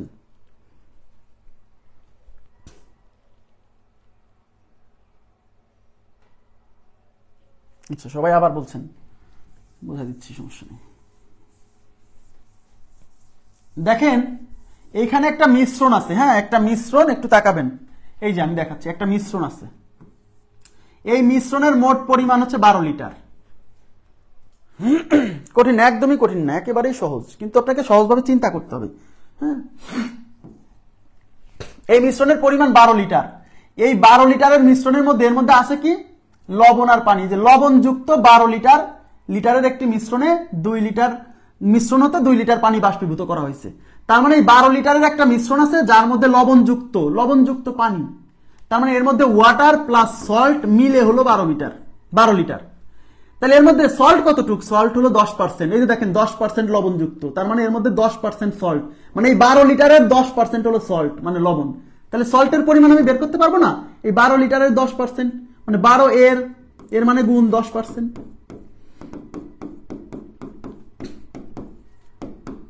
তাহলে 12/10 ইজ ইকুয়াল টু 1.2 লিটার। মানে আমি বোঝাতে চাচ্ছি কি জানেন, বোঝাতে চাচ্ছি যে এই 12 লিটারের মধ্যে 10% লবণ যুক্ত আছে। তাহলে লবণের পরিমাণ কতটুকু, এই 12 লিটারের মোট লবণ কতটুকু, 1.2 লিটার। এটা হলো পূর্বে, এই যে 2 লিটার পানি বাষ্পীভূত হওয়ার পূর্বে। এবার কি হয়েছে, এই 12 লিটার থেকে 2 লিটার পানি বাষ্পীভূত হয়ে গেছে এই 12 লিটারের মধ্যে থেকে। তার মানে এখন যে দ্রবণ, সেই দ্রবণের মধ্যে আর 12 লিটার নাই, 12 থেকে 2 লিটার পানি মিশ্রণ চলে গেছে। তাহলে আছে কয় লিটার, 10 লিটার। এখন এই 10 লিটারের মধ্যে লবণ কতটুক, এদিকে তাকান, এই 10 লিটারের মধ্যে লবণ কতটুক, ভাইয়া এই 10 লিটারের মধ্যে লবণ তো এই 12 লিটারের মধ্যে লবণ যতটুক ছিল এই 10 লিটারের মধ্যেও লবণ ততটুক। কারণ উড়ে গেছে কি, উড়ে তো গেছে পানি, বাষ্প হয়ে গেছে পানি, মানে মিশ্রণ থেকে পানি বাষ্প হয়ে গেছে। চুলার উপর রান্না করেন না, অনেক সময় দেখেন না পানি উড়ে যায়, বাষ্প হয়ে যায়। এখানে মনে করেন লবণ আর পানি যুক্ত একটা মিশ্রণ আছে, আপনি আগুন দিচ্ছেন, তাহলে পানি বাষ্প হয়ে উঠে যাচ্ছে, কিন্তু লবণ থেকে যাচ্ছে, কথা বুঝছেন। তাহলে 2 লিটার যে বাষ্পীভূত হয়েছে এটা তো পানি বাষ্পীভূত হয়েছে, তার মানে দ্রবণের মধ্যে পানি, দ্রবণ থেকে পানি কমে গেছে, লবণ কমে নাই, লবণ যা ছিল তাই আছে। হ্যাঁ, তাহলে লবণ আগে ছিল 1.2 লিটার। তাহলে এই 12 লিটার থেকে যে 2 লিটার পানি চলে গেছে, বাষ্প হয়ে গেছে, তারপরে মোট দ্রবণ এখন আছে 10 লিটার। এর মধ্যেও সল্ট কিন্তু 1.2 লিটারই আছে। এইটুকু কি বোঝেন নাই? ইয়েস, ওয়াটারের হিসাবের কোনো দরকারই নাই, আমি আগের অঙ্কে দেখাইছি, কিন্তু এই অঙ্কে ওয়াটারের হিসাবের কোনো দরকারই নাই। যদি এই অঙ্কে বলতো ওয়াটারের শতকরা পরিমাণ কত এই অঙ্কে, তাহলে ওয়াটারের হিসাবটা করা লাগতো। ঠিক আছে, এখন অঙ্কে বলছে 2 লিটার পানি বাষ্পীভূত করা হলে অবশিষ্ট দ্রবণে কত শতাংশ লবণ থাকবে। অবশিষ্ট দ্রবণে মানে এই যে 10 লিটারের মধ্যে অবশিষ্ট দ্রবণে কত শতাংশ লবণ থাকবে। অবশিষ্ট দ্রবণে মানে এখানে না, 2 লিটার বাষ্পীভূত হওয়ার পরে যে 10 লিটার আছে, এই 10 লিটারের মধ্যে কত শতাংশ লবণ, মানে শতকরা কত পার্সেন্ট লবণ। তাহলে কিসের লবণ, কিসের শতকরা চাইছে, কতটুকু লবণ আছে সেই লবণের শতকরা চাইছে অবশিষ্ট দ্রবণের সাপেক্ষে। অবশিষ্ট দ্রবণ মানে 10 লিটারের সাপেক্ষে। তাহলে কিসের শতকরা চাইছে, লবণের শতকরা। তাহলে লবণের শতকরা ইজ ইকুয়াল টু, তাহলে যা শতকরা বের করতে বলবে সেটা উপরে, তাহলে লবণের শতকরা চাইছে, তাই লবণ হলো 1.2 লিটার, অবশিষ্ট দ্রবণের লবণ 1.2 লিটার উপরে। আর এই যে লবণের শতকরা চাইছে কার সাপেক্ষে, অবশিষ্ট দ্রবণের সাপেক্ষে, মানে অবশিষ্ট দ্রবণ মানে 10 লিটারের সাপেক্ষে, তাই 10 হলো নিচে। শতকরার জন্য 100 দিয়ে গুণ, এই শূন্য এই শূন্য ক্যান্সেল, তাহলে 12 দিয়ে 10, 1.2 কে 10 দিয়ে গুণ করলে 1.2 ইন্টু 10 মানে 12, তাহলে মানে 12%। এবার কি বুঝছেন, প্লিজ একটু রেসপন্স করুন, যারা আছেন সবাই প্লিজ কাইন্ডলি একটু রেসপন্স করেন তো। এবার কি বুঝছেন, এবার কি বুঝছেন না এখনো বুঝেন নাই? খুবই সহজ সিম্পল অঙ্ক, খালি মাথায় সেন্স রাখতে হবে যে পানি বাষ্প হইছে, লবণ তো ভাইয়া বাষ্প হয় না, তার মানে পরে আগে এই 2 লিটার পানি বাষ্প হওয়ার আগে লবণ যা ছিল, 2 লিটার পানি বাষ্প হওয়ার পরে লবণ তাই আছে।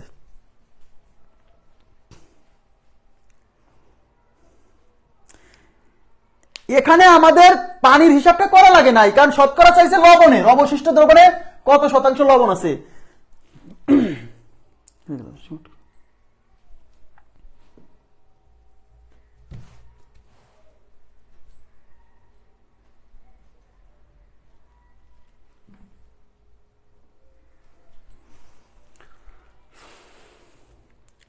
হয়েছে, এইবার আপনারা আমার প্রশ্নের উত্তর দেন, আমাকে বলেন অবশিষ্ট দ্রবণে, এদিকে তাকান, অবশিষ্ট দ্রবণে শতকরা কতটুকু পানি আছে, এটা যদি বলতো তাহলে কি হতো। শতকরা কতটুকু পানি আছে তাহলে কত হতো বলেন তো।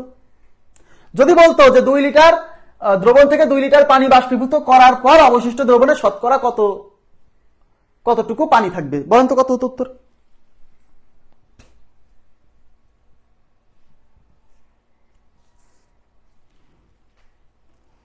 আমি তো সেটা প্রশ্ন করলাম, সেটা কত লিটার, কত পার্সেন্ট।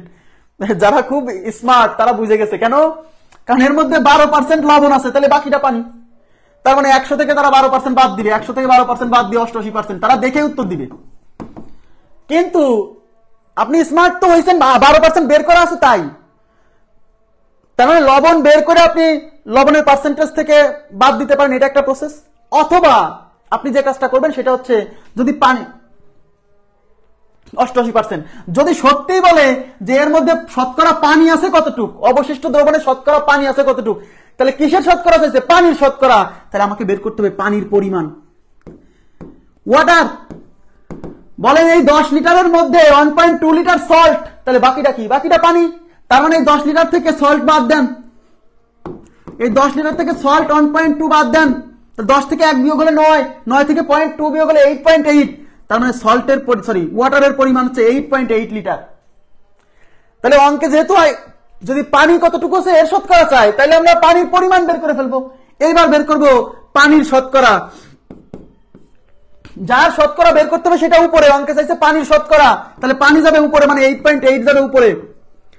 আর এই যে অবশিষ্ট, এই পানির শতকরা কার সাপেক্ষে, অবশিষ্ট দ্রবণের সাপেক্ষে, মানে 10 লিটারের সাপেক্ষে, তাহলে যার সাপেক্ষে সেটা নিচে, তার মানে 10 লিটার নিচে, শতকরার জন্য 100 দিয়ে গুণ, এই শূন্য শূন্য ক্যান্সেল, তার মানে 8.8 এর সাথে 10 দিয়ে গুণ করলে 88%। ক্লিয়ার, কনসেপ্ট ক্লিয়ার রাখেন। এই যে তালহা বাবু ঠিক কথা বলছেন যে 10 থেকে 1.2 বাদ দেন, বাদ দিয়ে পানির পরিমাণ বের করেন, তারপরে পানির শতকরা বের করেন। অঙ্কটা সহজ না, সহজ। এবার আপনারা পরবর্তী কোশ্চেনটা নিজেরা সলভ করেন, দেখি তো কি অবস্থা, বলেন তো এটা কত আসে।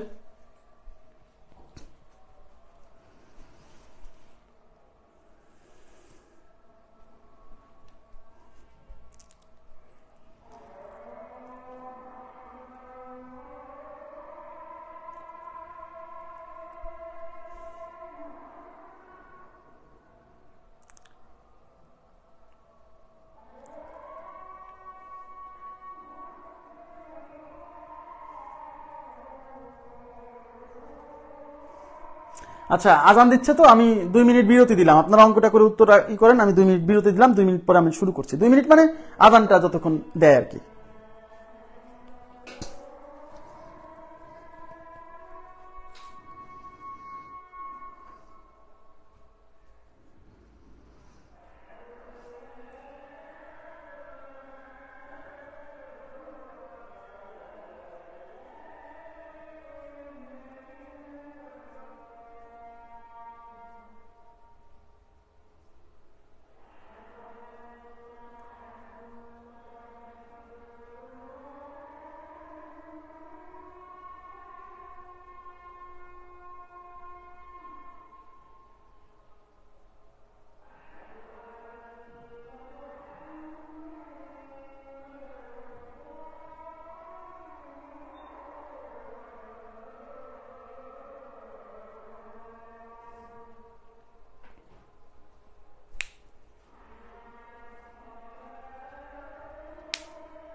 কি অবস্থা সবার?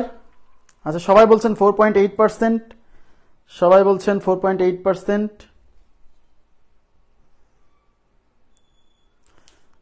4.8%, হ্যাঁ রাইট, অ্যাবসলিউটলি রাইট অ্যান্সার 4.8%। আচ্ছা দেখেন, আমি তারপর সলভ করে দিচ্ছি। আচ্ছা, 4% লবণ রয়েছে এমন 6 লিটার সমুদ্র জল। সমুদ্র জল একটা মিশ্রণ, পানি এবং লবণের মিশ্রণ, তাই না? বা সমুদ্র জল একটা দ্রবণ, পানি এবং লবণের দ্রবণ, তার মানে সমুদ্র জলে কি পানি থাকে, সরি লবণ থাকে। তাহলে টোটাল মিশ্রণের পরিমাণ 6 লিটার, তার মধ্যে 4% আছে লবণ। তাহলে একটু খেয়াল করেন, এই যে এটা একটা পাত্র, এর মধ্যে 6 লিটার আছে হচ্ছে টোটাল দ্রবণ, এর মধ্যে সল্টের পরিমাণ কত? এই 6 লিটারের 4%, তার মানে 6 লিটার এর মানে 6 এর মানে গুণ কয় পার্সেন্ট? 4%। তাহলে 6 ইন্টু 4/100। এই দেখেন, এই 4 দিয়ে 25 কাটা যায়, এই বোকামি করবেন না কখনো, বুঝছেন কেন? কারণ যখন দেখবেন নিচে 10 আছে বা 100 আছে, 1000 আছে, ভাগ করা সহজ, ওটাকে রেখে দিবেন। উপরে সরাসরি গুণ, 4 6 24, নিচে 100, 100 দিয়ে ভাগ করলে 0.24। এছাড়া যদি কাটাকাটি করেন পরে ভাগ করতে কষ্ট হবে, বুঝছেন? এই জন্য নিচে 10 বা 100 এগুলো থাকলে রেখে দিতে হয়, ভাগ করতে সুবিধা হয়, কাটাকাটি যদি সরাসরি না যায়। ওকে, এটা হলো সল্ট। এখন বলেন, একটু তাকাবেন, এইবার এই 6 লিটার থেকে 1 লিটার পানি কি হয়েছে? বাষ্পীভূত হয়ে গেছে। এই 6 লিটার থেকে 1 লিটার পানি বাষ্পীভূত হয়ে গেছে। তাইলে 1 লিটার পানি বাষ্পীভূত হওয়ার পরে অবশিষ্ট কতটুকু থাকবে বলেন?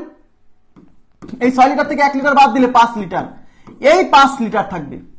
এই 5 লিটারের মধ্যে লবণ কিন্তু ওই 0.24 লিটারই আছে। কেন? কারণ বাষ্পীভূত হয়েছে পানি, পানি বাষ্পীভূত হয়েছে, লবণ তো যা ছিল তাই আছে। তার মানে এখানেও কিন্তু সল্টের পরিমাণ ওই 0.24 লিটার, তাই না? এখন অঙ্কে বলছে অবশিষ্ট দ্রবণে মানে বাষ্পীভূত করলে তার লবণাক্ততা মানে ওই যে অবশিষ্ট যে দ্রবণ থাকলো না 1 লিটার বাষ্পীভূত হওয়ার পরে, ওইটার লবণাক্ততা মানে লবণের পরিমাণ, লবণাক্ততা কত শতাংশ, মানে লবণ শতকরা কত শতাংশ আছে। তার মানে আমাদের সল্টের পার্সেন্টেজ চাইছে, তাহলে শতকরা, লবণের শতকরা চাইছে। তাহলে লবণের শতকরা যদি বের করেন তাহলে যার শতকরা বের করতে বলবে সেটা উপরে, লবণের শতকরা তার মানে লবণের পরিমাণ উপরে, লবণের পরিমাণ 0.24। এটা বের করতে বলছে অবশিষ্ট দ্রবণের, অবশিষ্ট দ্রবণে মানে 1 লিটার উড়ে যাওয়ার পরে, তাহলে এই নিচে নিচে কার সাপেক্ষে এটা বের করতে বলছে, কার সাপেক্ষে, 1 লিটার বাষ্পীভূত হওয়ার পরে যে দ্রবণ আছে তার সাপেক্ষে, মানে এই 5 এর সাপেক্ষে। তাহলে 5 নিচে, শতকরার জন্য 100 দিয়ে গুণ, 5 20 100, তার মানে 0.24 ইন্টু হচ্ছে 20 ইন্টু হচ্ছে 20, ঠিক আছে। এখন 20 দিয়ে গুণ করেন, পয়েন্ট ভুলে যান, 24 দুগুণী কত 48 আর একটা শূন্য।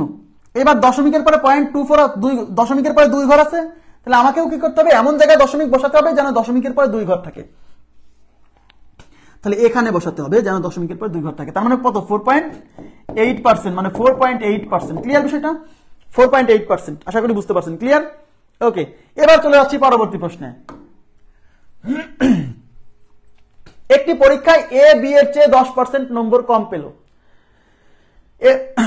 আচ্ছা, বি সি এর চেয়ে 25% নম্বর বেশি ছিল। এর না, এটা হলো এবং, হ্যাঁ ওইটা এর কাটা যাবে, হ্যাঁ ওইটা ওখানে একটু একটু কারেকশন আছে, এই যে এই এর এর কথা থাকবে না, পেল, এখানে থাকবে এবং, হ্যাঁ এবং, এখানে থাকবে হচ্ছে এবং।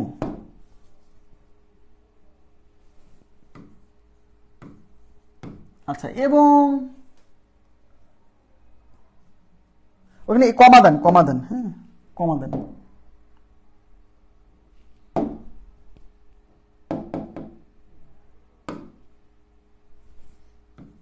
কমা বি। আচ্ছা, বি সি এর চেয়ে 25% নম্বর বেশি পেল এবং সি ডি এর চেয়ে 20% নম্বর কম পেল যদি এ 500 নম্বরের মধ্যে 360 নম্বর পায়। মানে টোটাল পরীক্ষা হয়েছে 500 নম্বরের, এ কি করছে, এই 500 নম্বরের পরীক্ষায় 360 নম্বর পাইছে, তাহলে ডি কত নম্বর পেল, ডি মোট কত নম্বর পাইছে, অনুপাতের কনসেপ্ট দিয়ে করে ফেলবো, ঠিক আছে।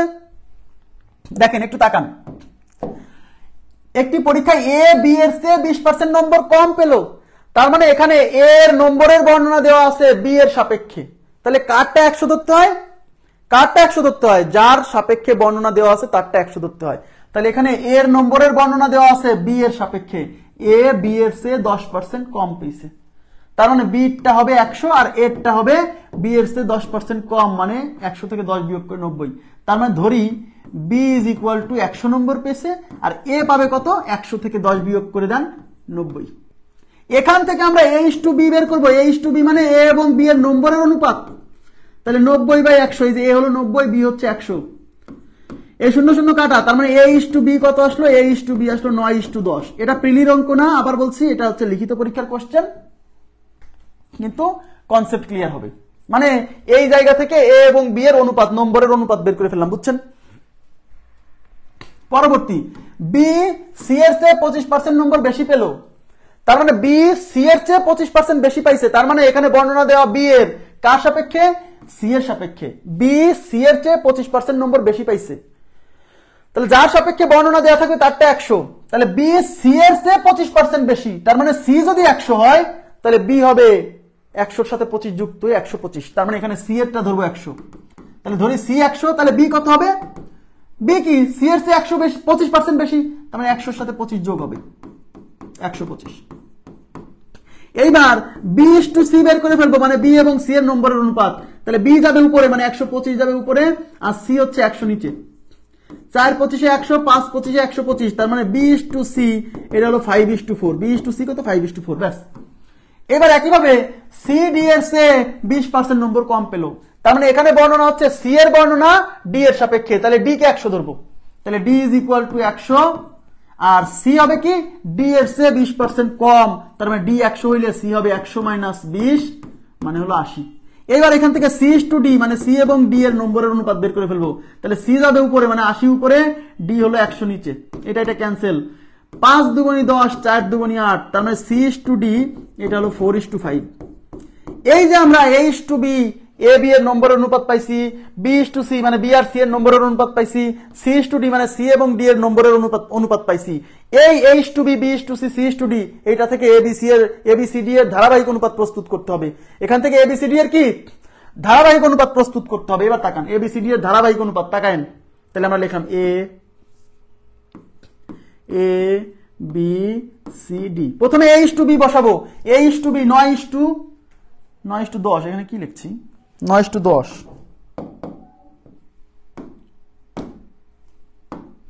9:10, হ্যাঁ। তাহলে এখানে A:B 9:10, তার মানে এখানে 9 এখানে 10, ওকে ফাইন। B:C 5:4, তার মানে এই জায়গায় 5 এখানে হচ্ছে 4। C:D 4:5, তার মানে এখানে 4 এখানে হচ্ছে 5, দাগ দিয়ে দিলাম। এবার ফাঁকা জায়গা পূরণ করতে হবে, এই ফাঁকা জায়গায় বসবে 10, এই ফাঁকা জায়গায় বসবে 10, এই ফাঁকা জায়গায় বসবে 4, এই ফাঁকা জায়গায় 5, এই ফাঁকা জায়গায় 4, এই ফাঁকা জায়গায় 4। এবার কাটাকাটি করতে বলছি, দেখেন তো সব লাইনে দেখেন 4 আছে, দেখেন এই 4 কাটা, এই 4 কাটা, এই 4 কাটা, এই 4 কাটা, 4 কাটা। দেখেন এই লাইনে 5 আছে, এই লাইনে 5 আছে, এই লাইনেও 5 আছে, এই লাইনে 5 নাই, কিন্তু 10 কে কিন্তু 5 দিয়ে কাটা যায়, তাহলে 5 কাটা 5 কাটা, এটাকে 5 দিয়ে কাটলে 5 দুগুণী 10, এই 5 কাটা। আর কাটাকাটি সুযোগ নাই, তাহলে এখানে এর কাছে আছে 9, এখানে আছে 10, এখানে আছে 4 দুগুণী 8, এখানে আছে আবার কত 10, উপরে 10, এটা কিন্তু কাটা না, এটা আছে 10, ঠিক আছে, এটা কিন্তু কাটিনি 10। আচ্ছা, তার মানে A:B:C:D 9:10:8:10, তার মানে তাহলে A কত, তাহলে A কে আমরা ধরলাম 9x, এই যে 9 এর সাথে x, তাহলে B কত, B কে ধরলাম 10x, তাহলে C কত, C কে ধরলাম 8x, আর D কত, D কে ধরলাম 10x। এইবার এই যে অনুপাতের সাথে x ধরে নিতে হয় না, তাহলে A 500 নম্বরের মধ্যে 360 নম্বর পায়, তার মানে এই প্রশ্নে এর নম্বর দেওয়া আছে, এর নম্বর কত 360, আর আমরা এর নম্বর কত ধরে নিছি 9x, এর নম্বর 9x ধরছে, আর কোশ্চেনে দেওয়া আছে এর নম্বর 360, তার মানে এই 9x ইজ ইকুয়াল টু কত 360। তাহলে প্রশ্ন মতে কোথায় লিখবো, নতুন একটা পেজ নেই, তাহলে প্রশ্ন মতে 9x ইজ ইকুয়াল টু 360, তাহলে x ইজ ইকুয়াল টু কত, এই 360 কে আমরা এই 9 দিয়ে ভাগ করব, 4 9 36, একটা শূন্য, তার মানে x ইজ ইকুয়াল টু হলো 40, x এর মান 40, ঠিক আছে। এইবার অঙ্কে চাইছে তাহলে d কত নম্বর পেল, মোট d কত নম্বর পাইছে, d এর নম্বর তো 10x, এই x এর মান বের করে ফেলছে ওই যে 40, তাহলে অতএব d পায়, তাহলে অতএব d পায়, তাহলে অতএব d is equal to 10x, 10, আর x এর মান 40 বের করছি, এই যে 40 বের করছি, দেখেন 40, তাহলে 10 × 40 ইজ ইকুয়াল টু 400, কথা কি বুঝছেন, তাহলে 400 নম্বর পাইছে। খুবই সিম্পল, মানে অঙ্কটা বড় বাট কনসেপ্ট কিন্তু সিম্পল। আর এই যে বলছি না যে অনুপাত তৈরি করলে পারে অঙ্কগুলো করা সহজ, দেখেন এই অঙ্ক আমরা পার্সেন্টেজের অঙ্ক অনুপাত দিয়ে করে ফেললাম। কনসেপ্ট ক্লিয়ার করতে হবে, এগুলো প্রিলিতে আসার মতো না, প্রিলিতে আসতে পারে যদি ABC 3 জনের বর্ণনা থাকে, ABC মানে এই সি আর ডি থাকবে না, ABC, এ বি এর সি এত নম্বর এত পার্সেন্ট কম পাইছে, বি সি এর এত পার্সেন্ট কম পাইছে, সি এত নম্বর পেলে এ কত পাইছে, মানে ABC 3 জনের অঙ্ক আসতে পারে, বাট ডি 4 জনের অঙ্ক প্রিলিতে আসবে না। নেক্সট প্রশ্ন দেখেন, নেক্সটে কি বলছে, এই যে নতুন যে টাইপটা মানে most important type, most important মানে লিখিত তো ইম্পর্টেন্ট, ঠিক আছে, প্রিলিতেও ইম্পর্টেন্ট, লিখিততেও আসছে প্রিলিতেও আসছে। কনসেপ্ট বুঝবেন, এটা অনেকে কনসেপ্ট বোঝে না, এটা কনসেপ্ট বোঝে না বলে মনে থাকে না, কিন্তু আজকে যে কনসেপ্টটা বোঝাবো একটা দারুণ কনসেপ্ট, হ্যাঁ একদম মানে 20-30 সেকেন্ডের মধ্যে, 20-25 সেকেন্ডের মধ্যে অঙ্কটা বুঝে করে ফেলতে পারবেন। চালের মূল্য 12% কমে যাওয়ায় 6000 টাকায় পূর্বাপেক্ষা 1 কুইন্টাল চাল বেশি পাওয়া যায়, 1 কুইন্টাল চালের বর্তমান মূল্য কত, বুঝেন কিন্তু 1 কুইন্টাল চালের বর্তমান মূল্য চাইছে, জায়গাটা বুঝেন, 1 কুইন্টাল চালের বর্তমান মূল্য কত। আচ্ছা, তার মানে হচ্ছে আপনি আগে এদিকে তাকান, আগে আপনি যদি 6000 টাকা খরচ করতেন তাহলে যে পরিমাণ চাল পাইতেন, এখন এই বর্তমান সময়ে এসে চালের মূল্য 12% কমে গেছে, চালের দাম 12% কমে গেছে। এই যে চালের দাম 12% কমে গেছে, এই 12% কমে যাওয়ায় আপনি এখন 6000 টাকা নিয়ে বাজারে গেছেন, যাই দোকানদারকে 6000 টাকা ধরাই দিছেন, দোকানদার আপনাকে আগে আপনি যে পরিমাণ চাল পাইতেন সেটা তো দিছেই, সাথে 1 কুইন্টাল বেশি দিছে। এইবার আপনি জিজ্ঞাসা করলেন ভাই 1 কুইন্টাল বেশি কেন দিলেন, দোকানদার বলতেছে ভাই চালের দাম 12% কমে গেছে, তাই আপনি আগে 6000 টাকা দিয়ে যে চাল পাইতেন এখন আপনি 1 কুইন্টাল বেশি পাচ্ছেন। এখন উনি টেনশন করতেছে তাহলে 1 কুইন্টালের দাম এখন কত, বর্তমানে কত টাকা হইল, কথা কি বুঝতে পারছেন। তাহলে এখন এই জায়গাটা খুবই সিম্পল, জাস্ট একটা লাইন আমি লিখতেছি পরে বুঝাই দিব। এই যে 6000 টাকা না, আগে যে টাকাটা ব্যবহার করতো 6000 টাকা, এই চালের দাম কমছে কত পার্সেন্ট, 12%, বাড়তেও পারে, কিন্তু বাড়তেও পারে। দেখেন এই যে 12% চালের দাম কমছে, কোন টাকার 12%? এই 6,000 টাকার 12%। এই 6,000 টাকার 12% হলো ওই 1 কুইন্টাল চালের বর্তমান দাম। ইয়েস, সব সময় এখানে যে টাকাটা দেওয়া থাকবে তার যে পার্সেন্ট কমে গেছে বা বেড়ে গেছে ওইটাই। তাহলে 6,000 এর আমি বুঝাই দিব, এই 6,000 এর 12% ইজ ইকুয়াল টু 1 কুইন্টালের বর্তমান দাম। ব্যাস, 1 কুইন্টালের বর্তমান দাম। অনেকে বোঝে না যে ভাই এই লাইনটা, অঙ্ক শেষ। 1 কুইন্টালের বর্তমান দাম এই 6,000 এর 12%। তাহলে 6,000 এর মানে গুণ 12% মানে 12/100। এই দুইটা শূন্য ক্যান্সেল, 6 12 72, 6 12 72 আর একটা শূন্য 720 ইজ ইকুয়াল টু এই পাশে কি আছে? এই পাশে আছে 1 কুইন্টালের বর্তমান দাম। তার মানে 1 কুইন্টালের বর্তমান দাম কত টাকা? 720 টাকা। খুবই সিম্পল, এই শেষ, অঙ্ক শেষ, অঙ্ক শেষ, এই লাইনে শেষ। এখন এই জায়গাটা আপনাকে বুঝতে হবে যে অনেকে বলে যে ভাই এই 6,000 এর 12% যে 1 কুইন্টালের দাম, এটা কি করে বুঝলেন? এটা অনেকে বোঝেন, এটা ফিল করতে পারে না, এটা ফিল করতে হবে। সবাই একটু তাকান প্লিজ। আমি কিন্তু মানে রিকোয়েস্ট কেন করছি বারে, কারণ এই জায়গাটা অনেকে বোঝে না। অনেকে অঙ্ক তো পারবেন, অঙ্ক তো আপনিও পারবেন, আমি সিস্টেম শেখাই দিলাম, বা আপনি আগে থেকে হয়তো জানেন, ঠিক আছে, অঙ্ক আপনি এমনি পারবেন, কিন্তু কনসেপ্টটা তো বুঝতে হবে, ফিল করতে হবে। দেখেন এদিকে তাকান, চালের দাম 12% কমে গেছে মানে কি? আগে যে দাম ছিল সেই দামের 12% কমে গেছে, এটা বুঝতে হবে। দাম কমছে কোন দামের? পূর্বে যে দাম ছিল সেই পূর্বের দামের 12% কমে গেছে। কিন্তু আপনি জানেন না চালের দাম যে 12% কমে গেছে, এটা আপনি জানেন না, এটা আপনি জানেন না। আপনি বাজারে চলে গেছেন, আপনি প্রতি মাসে 6,000 টাকার চাল কেনেন। এদিকে তাকান প্লিজ, এদিকে তাকান। আপনি প্রতি মাসে 6,000 টাকার চাল কেনেন, আপনি বাজারে চলে গেছেন 6,000 টাকা নিয়ে, 6,000 টাকা নিয়ে চাল কিনতে গেছেন, যাই দোকানদারকে আপনি 6,000 টাকা ধরাই দিচ্ছেন। এইবার দোকানদার কি করলো? আপনি আগে মানে দাম কমার আগে যে চাল কিনতেন সেই পরিমাণ চাল তো দিছে, আরো সাথে 1 কুইন্টাল বেশি দিছে। ওই যে 1 কুইন্টাল চাল বেশি পাওয়া যায়, 1 কুইন্টাল বেশি দিছে, 6,000 টাকায় 1 কুইন্টাল বেশি পাওয়া যায়, মানে 6,000 টাকায় আগে যা পাইতেন সেটুক তো পাবেনই, সাথে 1 কুইন্টাল বেশি পাবেন। আপনি জানেন না, দোকানদারকে 6,000 টাকা ধরাই দিচ্ছেন, দোকানদার আপনাকে আগে যে পরিমাণ চাল দিত সেটা তো দিছে, সাথে 1 কুইন্টাল বেশি দিছে। এইবার আপনি দোকানদারকে বলছেন ভাই চাল 1 কুইন্টাল বেশি দিলেন কেন? দোকানদার বলতেছে যে ভাই চালের দাম তো 12% কমে গেছে, কিন্তু আপনি তো 6,000 টাকাই দিচ্ছেন, আগে 6,000 টাকা দিতেন, এখনো 6,000 টাকাই দিচ্ছেন, কিন্তু দাম তো 12% কমে গেছে, ওই 6,000 টাকার 12% কমে গেছে, কিন্তু আপনি তো 6,000ই দিচ্ছেন। তাহলে আমাকে কি করতে হবে? দাম করে, তাহলে আমাকে কি এখন মানে দাম যেহেতু কমে গেছে তাহলে আপনি কি একটু বেশি পাবেন না? আপনি যেহেতু 6,000 টাকাই দিচ্ছেন, আগেও 6,000-এ কিনতেন, এখনো 6,000 টাকারই কিনছেন, তো দাম যেহেতু একটু কমে গেছে, যতটুকু দাম কমে গেছে ওইটুকের পরিবর্তে আপনি 1 কুইন্টাল বেশি পাইছেন। তাহলে কতটুক দাম কমছে? 12%। কার? পূর্বে যে টাকার কিন্তু, মানে 6,000 টাকার। তাহলে 6,000 টাকার 12% এই পরিমাণ দাম কমে গেছে, আর এই পরিমাণ দাম কমে যাওয়ার কারণে আপনাকে 1 কুইন্টাল বেশি দিচ্ছে। বুঝাতে পারলাম না?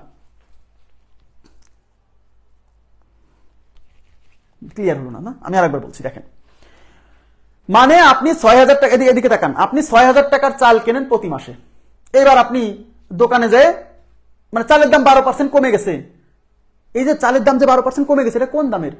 পূর্বে যে দাম ছিল সেই দামের। তাহলে পূর্বে যে আপনি 6,000 টাকা কিনতেন না চাল, 6,000 টাকার, ওই 6,000 টাকার 12% দাম কমে গেছে। আপনি জানেন না, আপনি দোকানে গেছেন, যাই দোকানদারকে 6,000 টাকা দিচ্ছেন। দোকানদার বলতেছে ভাই চালের দাম তো 12% কমে গেছে, আমি কি করব? আপনাকে কি আমি তাহলে আগে যে পরিমাণ চাল নিতেন সেইটুকুই দেব, নাকি এখন তো আপনি চাল একটু বেশি পাবেন, সেই চাল কতটুকু বেশি পাবেন সেটা দিবেন? এখন দোকানদার জিজ্ঞাসা করতেছে, আপনি জিজ্ঞাসা করছেন যে ভাই আমি তাহলে এখন চালের দাম কমে গেছে, আমি কত টাকা ফেরত পাবো যদি আগে যে পরিমাণ নিতাম সেই পরিমাণই নেই?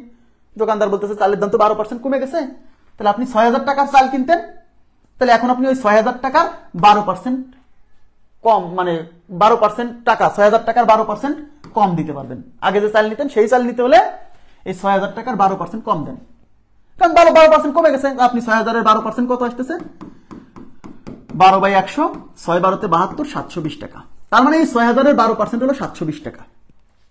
এবার দোকানদার বলতেছে যে ভাই আপনি যদি আগে যে পরিমাণ চাল নিতেন সেইটুকুই নেন তাহলে 720 টাকা আপনি ফেরত পাবেন।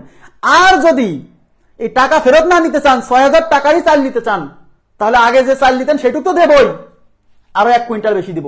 তার মানে দোকানদার আপনাকে অপশন দিচ্ছে দুইটা, হয় 1 কুইন্টাল চাল বেশি নেন, না হলে 720 টাকা ফেরত নেন।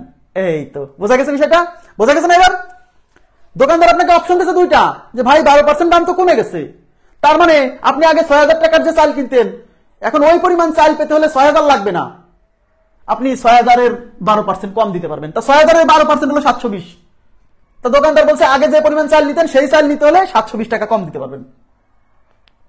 আর যদি না 6000 টাকারই চাল নিতে চান, তাহলে আগে যেটা পাইতেন সেটা তো পাবেনই, সাথে 1 কুইন্টাল আপনাকে বেশি দিব। তাহলে এই যে 1 কুইন্টাল যে বেশি দিল, এটা কি এমনি দিল? এই 720 টাকার জন্য দিল না? তাহলে অপশন দিচ্ছে দুইটা, হয় 720 টাকা ফেরত নেন, নাহলে 1 কুইন্টাল চাল নেন। তাইলে 1 কুইন্টাল চালের বর্তমান দামটা কত দাঁড়ালো? এই 720 না, মানে এই 6000-এর 12% না? বুঝছেন কি কথাটা? অনেকে বোঝে না, এই জায়গাটা বোঝে না যে 6000-এর 12% এটা কি করে 1 কুইন্টালের দাম হয়। তাহলে চালের দাম 12% কমে গেছে, তার মানে আপনি আগে 6000 টাকার চাল কিনতেন, ওই 6000 টাকার 12% মানে 720 টাকা কমে গেছে। এবার দোকানদারকে আপনি 6000 টাকা দিয়ে দিচ্ছেন, দোকানদার বলতেছে আপনার এখন দুইটা অপশন ভাই, হয় আপনি 720 টাকা ফেরত নেন কারণ চালের দাম কমে গেছে, আর না হলে ভাই আপনি ওই 720 টাকার পরিবর্তে 1 কুইন্টাল বেশি নেন। এর মানে কি আপনাকে 1 কুইন্টাল কিসের জন্য দিল? এই 720 টাকা না, যতটুকু দাম কমে গেছে সেটার জন্য না? তার মানে ওই 1 কুইন্টাল চালের দাম হলো এই 720, মানে এই 6000-এর 12%। অনেকে এই জায়গায় বোঝে না যে 6000-এর 12% কি করে 1 কুইন্টালের দাম হয়। কারণ 6000-এর 12% মানে 720 টাকা, এই যে 6000-এর 12% এই টাকাটুকু মানে আপনি, মানে আমি আর বোঝাতে চাচ্ছি না, মানে জায়গাটা ক্লিয়ার হয়েছে তো? তার মানে এই 6000-এর 12%, এই টাকাটা 6000-এর 12% ইজ ইকুয়াল টু 1 কুইন্টালের বর্তমান দাম। তার মানে আপনি 6000 টাকা যদি দেন, তাহলে সে আপনাকে 6000-এর 12% 720 টাকা ফেরত দিবে, অথবা 1 কুইন্টাল চাল বেশি দিবে। তাহলে এই 1 কুইন্টাল বেশি দিল কেন? এই 720 টাকার জন্য। তার মানে 1 কুইন্টালের বর্তমান দাম 720 টাকা।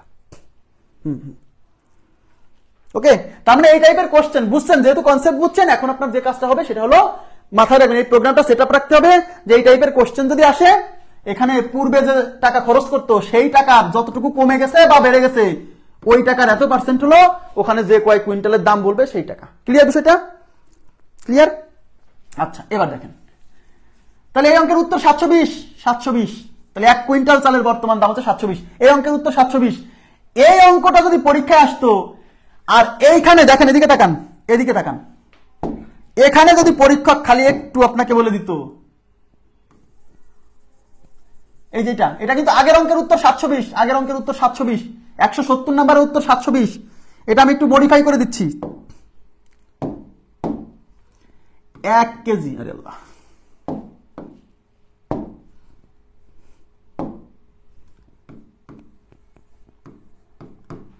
1 কেজি চালের বর্তমান মূল্য কত? আগের অঙ্কটাই জাস্ট 1 কুইন্টাল চাল বেশি পাওয়া যায়, 1 কেজি চালের বর্তমান মূল্য কত? তাহলে আপনি প্রথমে কি করবেন? প্রথমে যে কাজটা করুন, দেখেন, আপনি লিখবেন এই 6000-এর 12% ইজ ইকুয়াল টু 1 কুইন্টাল চালের বর্তমান দাম, ব্যাস। তাহলে দেখেন 6000-এর 12% ইজ ইকুয়াল টু 1 কুইন্টাল চালের বর্তমান দাম। তাহলে 6000-এর 12% মানে 6000 ইন্টু 12/100, এই দুটা শূন্য ক্যান্সেল, 6 × 12 = 72, 720 টাকা। এই 720 টাকা হলো 1 কুইন্টালের বর্তমান দাম, 1 কুইন্টালের বর্তমান দাম। এখন অঙ্কে কিন্তু বলে নাই যে 1 কুইন্টাল চালের বর্তমান দাম কত, অঙ্কে চাইছে 1 কেজি চালের বর্তমান দাম কত। তাহলে আপনাকে এখন জানতে হবে 1 কুইন্টালে কত কেজি। 1 কুইন্টাল মানে 100 কেজি, 1 কুইন্টাল মানে 100 কেজি, এটা জানতে হবে, না হলে এই অঙ্কটা আপনি করতে পারবেন না। 1 কুইন্টাল মানে কত? 100 কেজি। তার মানে অঙ্কে বলছে 1 কেজি চালের বর্তমান দাম কত, কিন্তু এই যে 6000-এর 12% যে 1 কুইন্টাল চাল আপনি বেশি পান, তার মানে 6000-এর 12% হলো 1 কুইন্টাল চালের বর্তমান দাম, মানে এই 720 টাকা হলো 1 কুইন্টালের বর্তমান দাম, মানে 100 কেজির বর্তমান দাম। ইয়েস, তার মানে 720 টাকা হলো 100 কেজির বর্তমান দাম। তাহলে 100 কেজির বর্তমান দাম 720, তাহলে 1 কেজির বর্তমান দাম এই 720-কে 100 দিয়ে ভাগ। ইয়েস, তাহলে 720-কে 100 দিয়ে ভাগ, এই শূন্য শূন্য ক্যান্সেল, 72-কে 10 দিয়ে ভাগ করলে 7.2 টাকা। তার মানে 1 কেজি চালের বর্তমান দাম 7.2 টাকা। ক্লিয়ার বিষয়টা? এরকম আসতে পারে।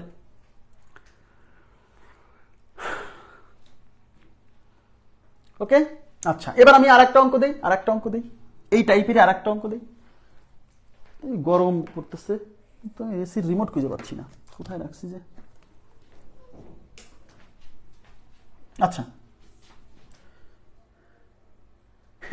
7.2 টাকা, এটা অনেক আগের অঙ্ক, এই জন্য 7.2 টাকা কেজি চাল। হ্যাঁ, এটা অনেক আগের অঙ্ক। আচ্ছা এবার আমাকে বলবেন, আপনারা এই অঙ্কের সলিউশন দিবেন। হ্যাঁ, আমি আপনাদেরকে দিয়ে করাবো, সমস্যা নাই।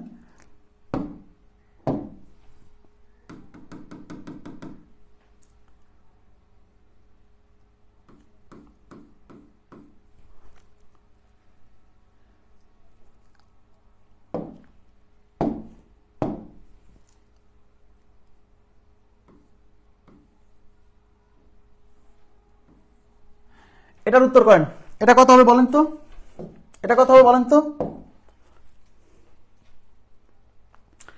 চালের মূল্য 12% কমে যাওয়ায় 18,000 টাকায় পূর্বাপেক্ষা 2 কুইন্টাল চাল বেশি পাওয়া যায়। 1 কেজি চালের বর্তমান মূল্য কত? 1 কেজি চালের বর্তমান মূল্য কত? চালের মূল্য 12% কমে যাওয়ায় 18,000 টাকায় পূর্বাপেক্ষা 2 কুইন্টাল চাল বেশি পাওয়া যায়। 1 কেজি চালের বর্তমান মূল্য কত? করেন, আমি একটু পানি খেয়ে নিই, আপনারা অঙ্কটা করেন।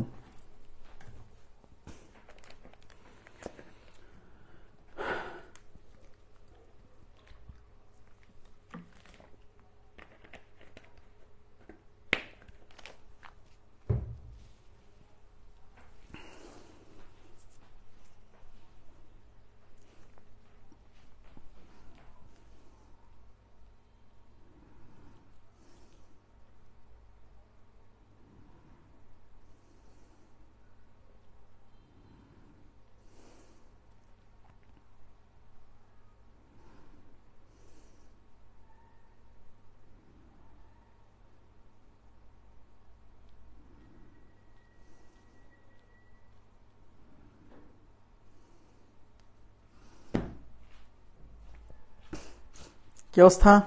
1.08 কি 1.08 কিভাবে 1.08? আচ্ছা, ওয়াহিদ রাশিদ বলছেন 10.8। আচ্ছা, রাজিয়া পারভিন রুমি বলছেন 10.8, আব্দুস সত্তার 10.8, সাদিক রহমান 21.6, 54.5 টাকা, নিশাত তাসনিম, রাজু আহমেদ 10.8। আচ্ছা এবার দেখেন, চালের মূল্য 12% কমে যাওয়ায় 18,000 টাকায় পূর্বাপেক্ষা 2 কুইন্টাল চাল বেশি পাওয়া যায়। এর মানে হলো এই 18,000 এর 12% ইজ ইকুয়াল টু, এবার 1 কুইন্টাল না, 2 কুইন্টাল চালের বর্তমান দাম। ইয়েস, তাহলে এবার 18,000 এর 12% ইজ ইকুয়াল টু 2 কুইন্টালের বর্তমান দাম। তাহলে এইভাবে 18,000 এর 12% ইজ ইকুয়াল টু 2 কুইন্টাল চালের বর্তমান দাম। ব্যাস, তাহলে 18,000 এর 12% মানে 18,000 ইন্টু 12/100, এই দুটা শূন্য cancel, is equal two 2 quintal চালের বর্তমান দাম। এখন আমাকে বলেন, আমাকে তো 1 কেজির দাম চাইছে, তাহলে এই 2 কুইন্টালকে কেজিতে কনভার্ট করে ফেলা ভালো। তাহলে 2 ইন্টু 1 কুইন্টালে 100 কেজি হলে 2 কুইন্টালে 2 গুণ 100 কেজি এর বর্তমান দাম, একবারে 100 কেজির বর্তমান দাম। এই যে কুইন্টালকে কেজি বানাই ফেললাম। তাহলে এখানে কি 180 ইন্টু হচ্ছে 12, 180 into 12 is equal two 200 KG এর বর্তমান দাম। তার মানে এই টাকাটা হলো 200 কেজির বর্তমান দাম। আপনি গুণও করতে পারেন, 12 দিয়ে গুণ করে রাখতে পারেন, কিন্তু আমি করছি না। এবার আচ্ছা 12 দিয়ে গুণ করেন, তাহলে কত আসতেছে? তাহলে শূন্য বসলে, এই শূন্য একটা বসলো, আর 8 12 96, হাতে কত? 9, 96 6, হাতে 9, 12 কে 12 আর 9 কত? 21, 12 9 21। আচ্ছা, তাহলে এই 2160 টাকা হলো 200 কেজির বর্তমান দাম। তাহলে 200 কেজির বর্তমান দাম, ওই পাশে কিন্তু 200 কেজির বর্তমান দাম, এই যে বর্তমান দাম, এই কোথাও মিসিং আছে। তাহলে 2160 টাকা 200 কেজির বর্তমান দাম। তাহলে আমরা কি করব? 1 কেজির দাম কত পাবো? এই 2160 টাকাকে 200 কেজি দিয়ে ভাগ করেন, তাহলে 2160 ভাগ 200, এই শূন্য দিয়ে শূন্য ক্যান্সেল। দেখেন 2 দিয়ে কাটেন, 10 দুগুণী হচ্ছে 20, আর 2 দুগুণী 2 দিয়ে কাটলে 10 দুগুণী 20 থাকলে 1, 8 দুগুণী 16, তাহলে 108 ডিভাইডেড বাই 10। এদের নিচে 10 থাকার সুবিধা হচ্ছে 0.1 ঘর আগে আসবে, 10.8 টাকা।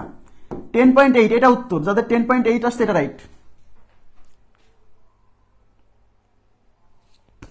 10.8 2160 টাকা হলো 2 কুইন্টালের দাম, এই কথা সত্য। এই যে 2160 টাকা হচ্ছে 2 কুইন্টাল মানে 200 কেজির দাম, আমি তো 1 কেজির দাম চাইছি, তাই 2 কুইন্টাল মানে কত?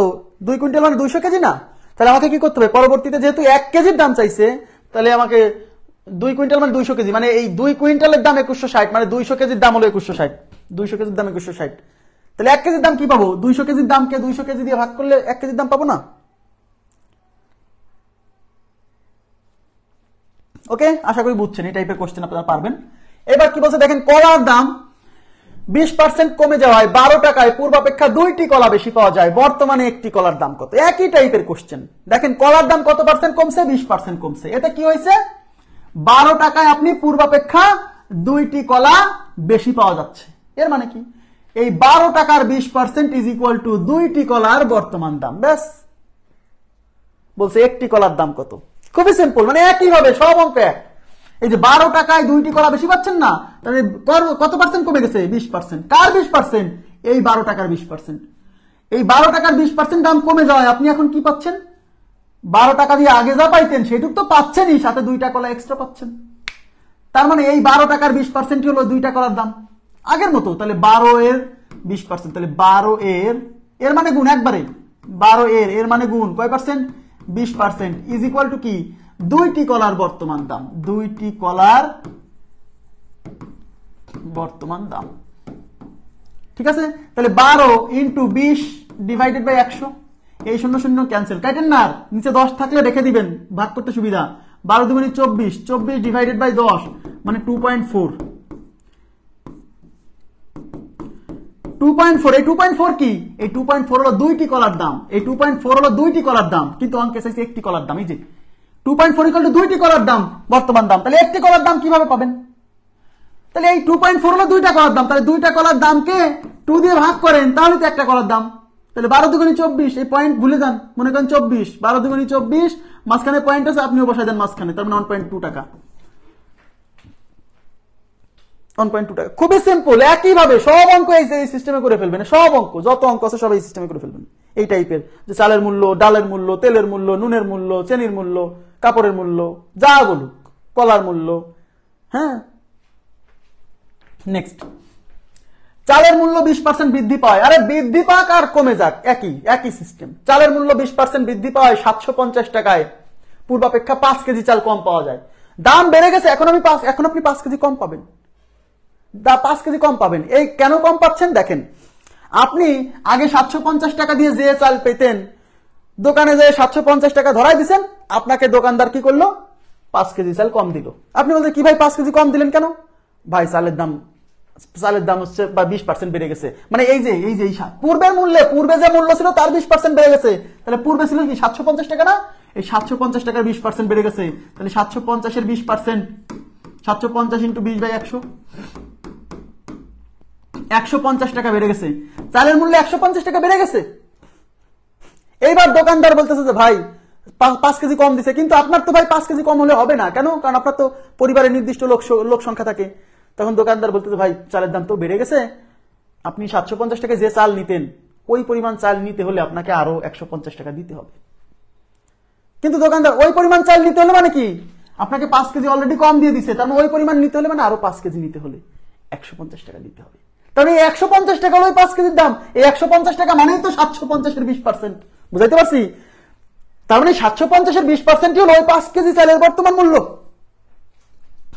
ঠিক আছে, তাহলে আপনি কি লিখবেন? একই সিস্টেম 750 এর 20%, 750 এর মানে গুণ 20% ইজ ইকুয়াল টু 5 কেজি চালের বর্তমান দাম, 5 কেজি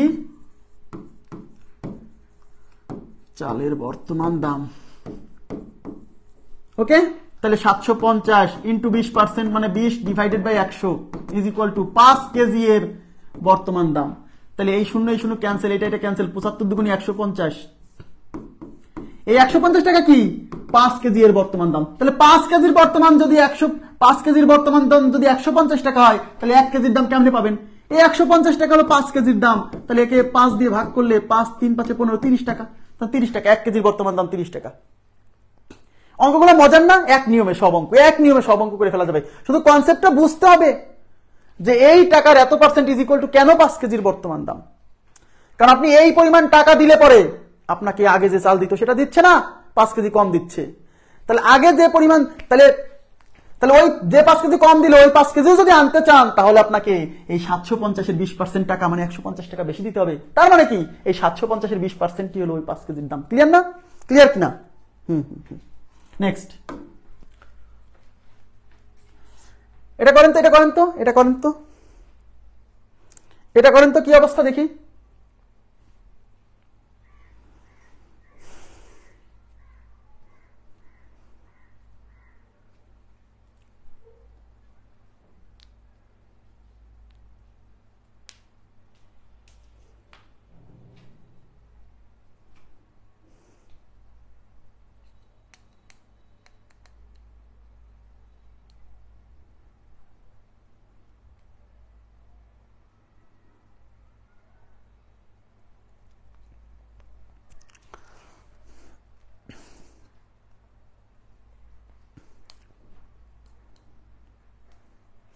আচ্ছা, সবাই বলছেন 360 টাকা।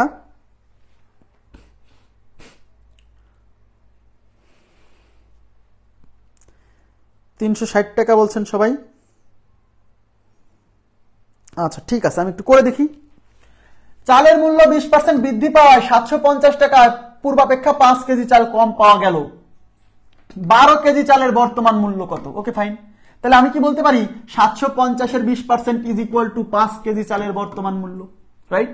তাহলে 750 এর 20% মানে 750 এর মানে গুণ 20% ইজ ইকুয়াল টু কত? 5 কেজি চালের বর্তমান মূল্য। 5 কেজি এর বর্তমান মূল্য। তাহলে 750 এর মানে গুণ 20% মানে 20/100, এটা ক্যান্সেল, এটা ক্যান্সেল, 75 দুগুণে 150। এই 150 টাকা কি? এই 150 টাকা হলো 5 কেজি এর বর্তমান মূল্য। তার মানে 5 কেজির বর্তমান মূল্য 150 টাকা, কিন্তু অঙ্কে চাইছে 12 কেজির বর্তমান মূল্য কত। দেখেন, তাহলে 5 কেজি এর মূল্য 150, 1 কেজি এর মূল্য 150 ডিভাইডেড বাই 5, অতএব 12 কেজি এর মূল্য 150 গুণ 12 ডিভাইডেড বাই 5। 3 5 15, একটা শূন্য, 12 দিয়ে 30 কে গুণ করলে 3 12 36 আর একটা শূন্য, 360 টাকা। ক্লিয়ার? সহজ হিসাব। 1 কেজির দাম বের করবেন, 12 দিয়ে গুণ করবেন। অঙ্কে চাইছে কি 12 কেজির দাম না, তাহলে 1 কেজির দাম বের করবেন, 12 দিয়ে গুণ করবেন। Very simple. তাইলে 750 এর 20% 150 টাকা, এটা কয় কেজির দাম? 5 কেজির দাম। তাহলে 150 কে আপনি প্রথমে 5 দিয়ে ভাগ করবেন, তাহলে 1 কেজির দাম বেরোবে, তাকে 12 দিয়ে গুণ করবেন, 12 কেজির দাম চলে আসবে। তাহলে 3 5 15 শূন্য, 30 টাকা। 30 টাকা হলো 1 কেজির দাম। এই 30 টাকাকে এখন 12 দিয়ে গুণ করতে হবে, কারণ 12 কেজির দাম চাইছে। 3 12 36 আর একটা শূন্য। এত ফর্মালিটিস মেনটেন করা লাগে না। ওকে ওকে, এবার চলে যাচ্ছি পরবর্তী প্রশ্নে। ইয়েস, মানে যত টাইপের প্রশ্ন আসতে পারে সব করে দিচ্ছি, টেনশন করেন না। অঙ্কে বলতে চালের মূল্য 20% বৃদ্ধি পাওয়ায় 750 টাকায় পূর্বাপেক্ষা 1 কেজি চাল কম পাওয়া গেল। 1 কেজি চালের পূর্ব মূল্য কত? Very important point. আগের অঙ্কগুলোতে বলছিল 1 কেজি চালের বর্তমান মূল্য কত, 12 কেজি চালের বর্তমান মূল্য কত। এই অঙ্কে বলছে 1 কেজি চালের পূর্ব মূল্য কত। বোঝা গেল 1 কেজি চালের পূর্ব মূল্য কত। তাহলে এখন বলেন, চালের মূল্য 20% বৃদ্ধি পাওয়ায় 750 টাকায় পূর্বাপেক্ষা 5 কেজি চাল কম পাওয়া যায়। তাহলে আমি বলতে পারি 720 এর 750 এর 20% ইজ ইকুয়াল টু 5 কেজি চালের বর্তমান মূল্য। আমরা যে বের করি প্রথমে, সেটা বর্তমান মূল্য বের করি। তাহলে 750 এর 20% মানে 750 এর মানে গুণ 20% ইজ ইকুয়াল টু এই 5 কেজি চালের 5 কেজি এর বর্তমান মূল্য। ওকে, তাহলে 750 এর মানে গুণ 20/100 ইজ ইকুয়াল টু 5 কেজি এর বর্তমান মূল্য। এই 0 0 কাটা, এই 0 0 কাটা, 75 দুগুণে 150 ইজ ইকুয়াল টু 5 কেজি এর বর্তমান মূল্য। তাহলে 5 কেজির বর্তমান মূল্য যদি হয় 150 টাকা, তাহলে 1 কেজির বর্তমান মূল্য কত? বলেন 1 কেজির বর্তমান মূল্য কত? 150 কে 5 দিয়ে ভাগ করেন, তার মানে 30 টাকা। এই 30 টাকা কি? এটা কিন্তু উত্তর না। এই 30 টাকা হলো 1 কেজির বর্তমান মূল্য। এই 30 টাকা হলো 1 কেজির বর্তমান মূল্য, অঙ্কে চাইছে 1 কেজির পূর্ব মূল্য, অঙ্কে চাইছে 1 কেজির পূর্ব মূল্য, ওই যে 1 কেজি চালের পূর্ব মূল্য। সবাই তাকান, পূর্বে দাম কম ছিল না এখন দাম কম? দাম দেখেন চালের মূল্য 20% বৃদ্ধি পাইছে, তার মানে পূর্বে দাম কম ছিল, তাহলে 1 কেজির বর্তমান মূল্য 30 টাকা হলো, পূর্বের মূল্য অবশ্যই 30-এর কম হবে, কম হবে। কথা কি বুঝছেন? এখন বলেন চালের মূল্য 20% বৃদ্ধি পাইছে, এদিকে তাকান, চালের মূল্য 20% বৃদ্ধি পাইছে মানে কি? তার মানে পূর্ব মূল্য এদিকে, তাহলে পূর্ব মূল্য 100 হলে বর্তমান 120, এইটুক বুঝছেন কিনা বলেন? পূর্ব মূল্য 120 হলে বর্তমান 120, পূর্ব মূল্য 100 হলে বর্তমান 120। কেন? 20% যে বাড়ছে, তাই শতকরাই বাড়ছে, তার মানে এটা কার সাপেক্ষে? পূর্বের মূল্যের সাপেক্ষে 20% বাড়ছে, তাই পূর্বের মূল্য 100 হলে বর্তমান মূল্য 100-র সাথে 20 যোগে 120। অঙ্কে চাইছে 1 কেজি চালের পূর্ব মূল্য কত, কিন্তু আমাদের যে 30 টাকা বের হয়েছে এটা তো পূর্ব মূল্য না, এটা তো 1 কেজির বর্তমান মূল্য। তাহলে আপনি লিখবেন বর্তমান মূল্য 120 টাকা হলে পূর্ব মূল্য 100, বর্তমান মূল্য 1 টাকা হলে পূর্ব মূল্য 100/120, বর্তমান মূল্য 30 টাকা হলে 100 × 30 ডিভাইডেড বাই 120। এই শূন্য দিয়ে এই শূন্য ক্যান্সেল, 300 ডিভাইডেড বাই, আচ্ছা কাটাকাটি যায়, 3 4 12, 3 4 12, 4 25 100, উত্তর হলো 25 টাকা। তার মানে 1 কেজি চালের পূর্ব মূল্য 25 টাকা। আরে 12 দিয়ে 3 4 12, 4 25 100 কিভাবে 24 টাকা কিভাবে আসলো? আমার কি ভুল হয়েছে? 120 টাকা বর্তমান মূল্য, 120 টাকা হলে পূর্ব মূল্য 100, বর্তমান মূল্য 1 টাকা হলে কত? বর্তমান মূল্য 30 টাকা হলে কত? 30 টাকা, তো 30 দিয়ে ভাগ করলে 3 4 4 25, 25 আসতেছে যে, ভুল হলো কোথায়? 36 টাকা কিভাবে আসলো আমি বুঝলাম না।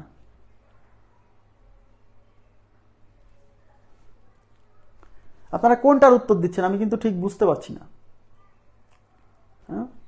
আপনারা সিম্পল একটা সেন্স অ্যাপ্লাই করেন না, একটা সিম্পল সেন্স অ্যাপ্লাই করেন। চালের মূল্য 20% বৃদ্ধি পাইছে, তো 20% বৃদ্ধি পাইলে মানে কি? পূর্বে কম ছিল এখন বেশি, তাহলে এই যে 1 কেজির যে 30 টাকা দাম বের হইছে এটা বর্তমান মূল্য, তাহলে পূর্ব মূল্য তো 30-এর চেয়ে কম হবে শিওর।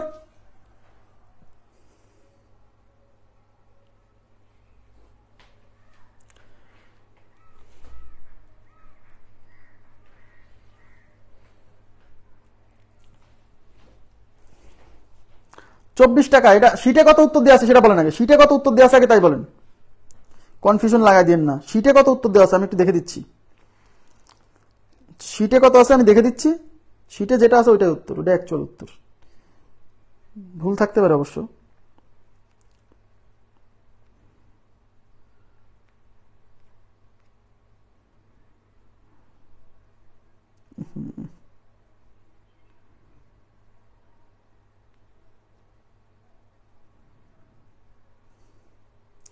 এটা হলো 174 নাম্বার, তাই না? 174, 174, দেখি কি আছে 174, 125 টাকাই তো আছে, সেটা তো 25 টাকা দেওয়া, 25 টাকায় উত্তর, এটা রাইট, 25 টাকায় উত্তর। হ্যাঁ 25 টাকায় উত্তর। আপনারা অঙ্কটা বোঝেন নাই মনে হয়, আপনি আগে বাদ দেন, আগে আমাকে বলেন 1 কেজি চালের বর্তমান মূল্য, এদিকে তাকান, 1 কেজি চালের বর্তমান মূল্য 30 টাকা, এটুকু বুঝছেন কিনা? এই যে 150 = 5 কেজি এর বর্তমান মূল্য, তাহলে 1 কেজি চালের বর্তমান মূল্য কি হবে? 5 কেজির মূল্য হচ্ছে 150, তাকে 5 দিয়ে ভাগ করলে 30 টাকা, এই 30 টাকা হলো 1 কেজি চালের বর্তমান মূল্য। কিন্তু অঙ্কে তো 1 কেজির বর্তমান মূল্য চাইনি, আমরা যেটা বের করি, এই যে এই সিস্টেমে যেটা বের করি সেটা বর্তমান মূল্য বের করি, কিন্তু আমাদের চাইছে 1 কেজি এর পূর্ব মূল্য কত। এই তো ঝামেলা বাধা দিচ্ছে, আমরা তো বের করি বর্তমান মূল্য, আমরা এই সিস্টেমে বের করি কি? বর্তমান মূল্য, কিন্তু অঙ্কে তো চাইছে পূর্ব মূল্য। সমস্যা নাই, দাম তো 20% বৃদ্ধি পাইছে, তার মানে পূর্বে যা ছিল বর্তমানে তার চেয়ে 20% বেশি, তার মানে এখন দাম, বর্তমান দাম পূর্বের চেয়ে 20% বেশি, তার মানে পূর্ব মূল্য 100, পূর্ব মূল্য = 100, তাহলে বর্তমান মূল্য কত? 20% বেশি, তার মানে 100-র সাথে 20 যোগে 120। এবার সিম্পল লজিক নিয়ম বের করতে বলছে কি? পূর্ব মূল্য, তাহলে পূর্ব মূল্য ডানে রাখতে হবে, তাই লিখবেন বর্তমান মূল্য 120 হলে পূর্ব মূল্য 100, বর্তমান মূল্য 1 হলে কত? বর্তমান মূল্য 30 হলে কত? বোঝা গেছে কি বিষয়টা? ক্লিয়ার? তাহলে আপনি লিখবেন বর্তমান মূল্য 120 হলে পূর্ব মূল্য 100, বর্তমান মূল্য 1 হলে পূর্ব মূল্য 100/120। অতএব বর্তমান মূল্য তো এই যে 1 কেজির বর্তমান মূল্য চাইছে, তো তাই 1 কেজির বর্তমান মূল্য 30 টাকা হলে 100 × 30 /120, এটা ক্যান্সেল, 3 4 12, 4 25 100, তাহলে উত্তর হচ্ছে 25 টাকা। উত্তর কত? 25 টাকা। তাহলে 1 কেজির পূর্ব মূল্য হচ্ছে 25 টাকা। ক্লিয়ার আছে না? খুবই সিম্পল, মানে আগের অঙ্কের সাথে একটু এক্সটেনশন আছে। আচ্ছা, এটা করাবো না কেন? এই টাইপ হচ্ছে নতুন টাইপ, এটা শুরু করব পরবর্তী ক্লাসে, ঠিক আছে? না না না, 1 কেজি চালের বর্তমান মূল্য 100, পূর্ব মূল্য 80, তাই হয়? এই তো এগুলা করা যাবে না। কিন্তু আমি আপনাকে কি বলেছি, সবসময় 100 ধরতে হয় কাকে? যার সাপেক্ষে বর্ণনাটা দেওয়া আছে তাকে 100 ধরতে হয়। এখানে বলছে চালের মূল্য 20% বৃদ্ধি পাইছে। এই যে 20% বৃদ্ধি পাইছে, এটা কোন মূল্যের সাপেক্ষে? পূর্বের মূল্যের সাপেক্ষে বর্তমান মূল্য 20% বেশি। তাহলে এখানে বর্তমান মূল্য 20% বেশি পূর্বের মূল্যের সাপেক্ষে, তাহলে পূর্বের মূল্যটা 100 ধরতে হবে। ইচ্ছা মতো ধরা যাবে না তো, এটা ধরলেই বিপদ। এই জন্য বলছি যার সাপেক্ষে বর্ণনা দেওয়া থাকে তাকে 100 ধরতে হয়। তাহলে চালের মূল্য 20% বৃদ্ধি পাইছে, পূর্ব মূল্যের সাপেক্ষে 20% বাড়ছে, তাই পূর্ব মূল্যকে 100 ধরে বর্তমান মূল্যকে 120 ধরতে হবে। ঠিক আছে? তো হ্যাঁ, এখন এই পর্যন্তই রাখবো, আবার দেখা হবে পরবর্তী ক্লাসে। তো ভালো থাকবেন সবাই, আল্লাহ হাফেজ।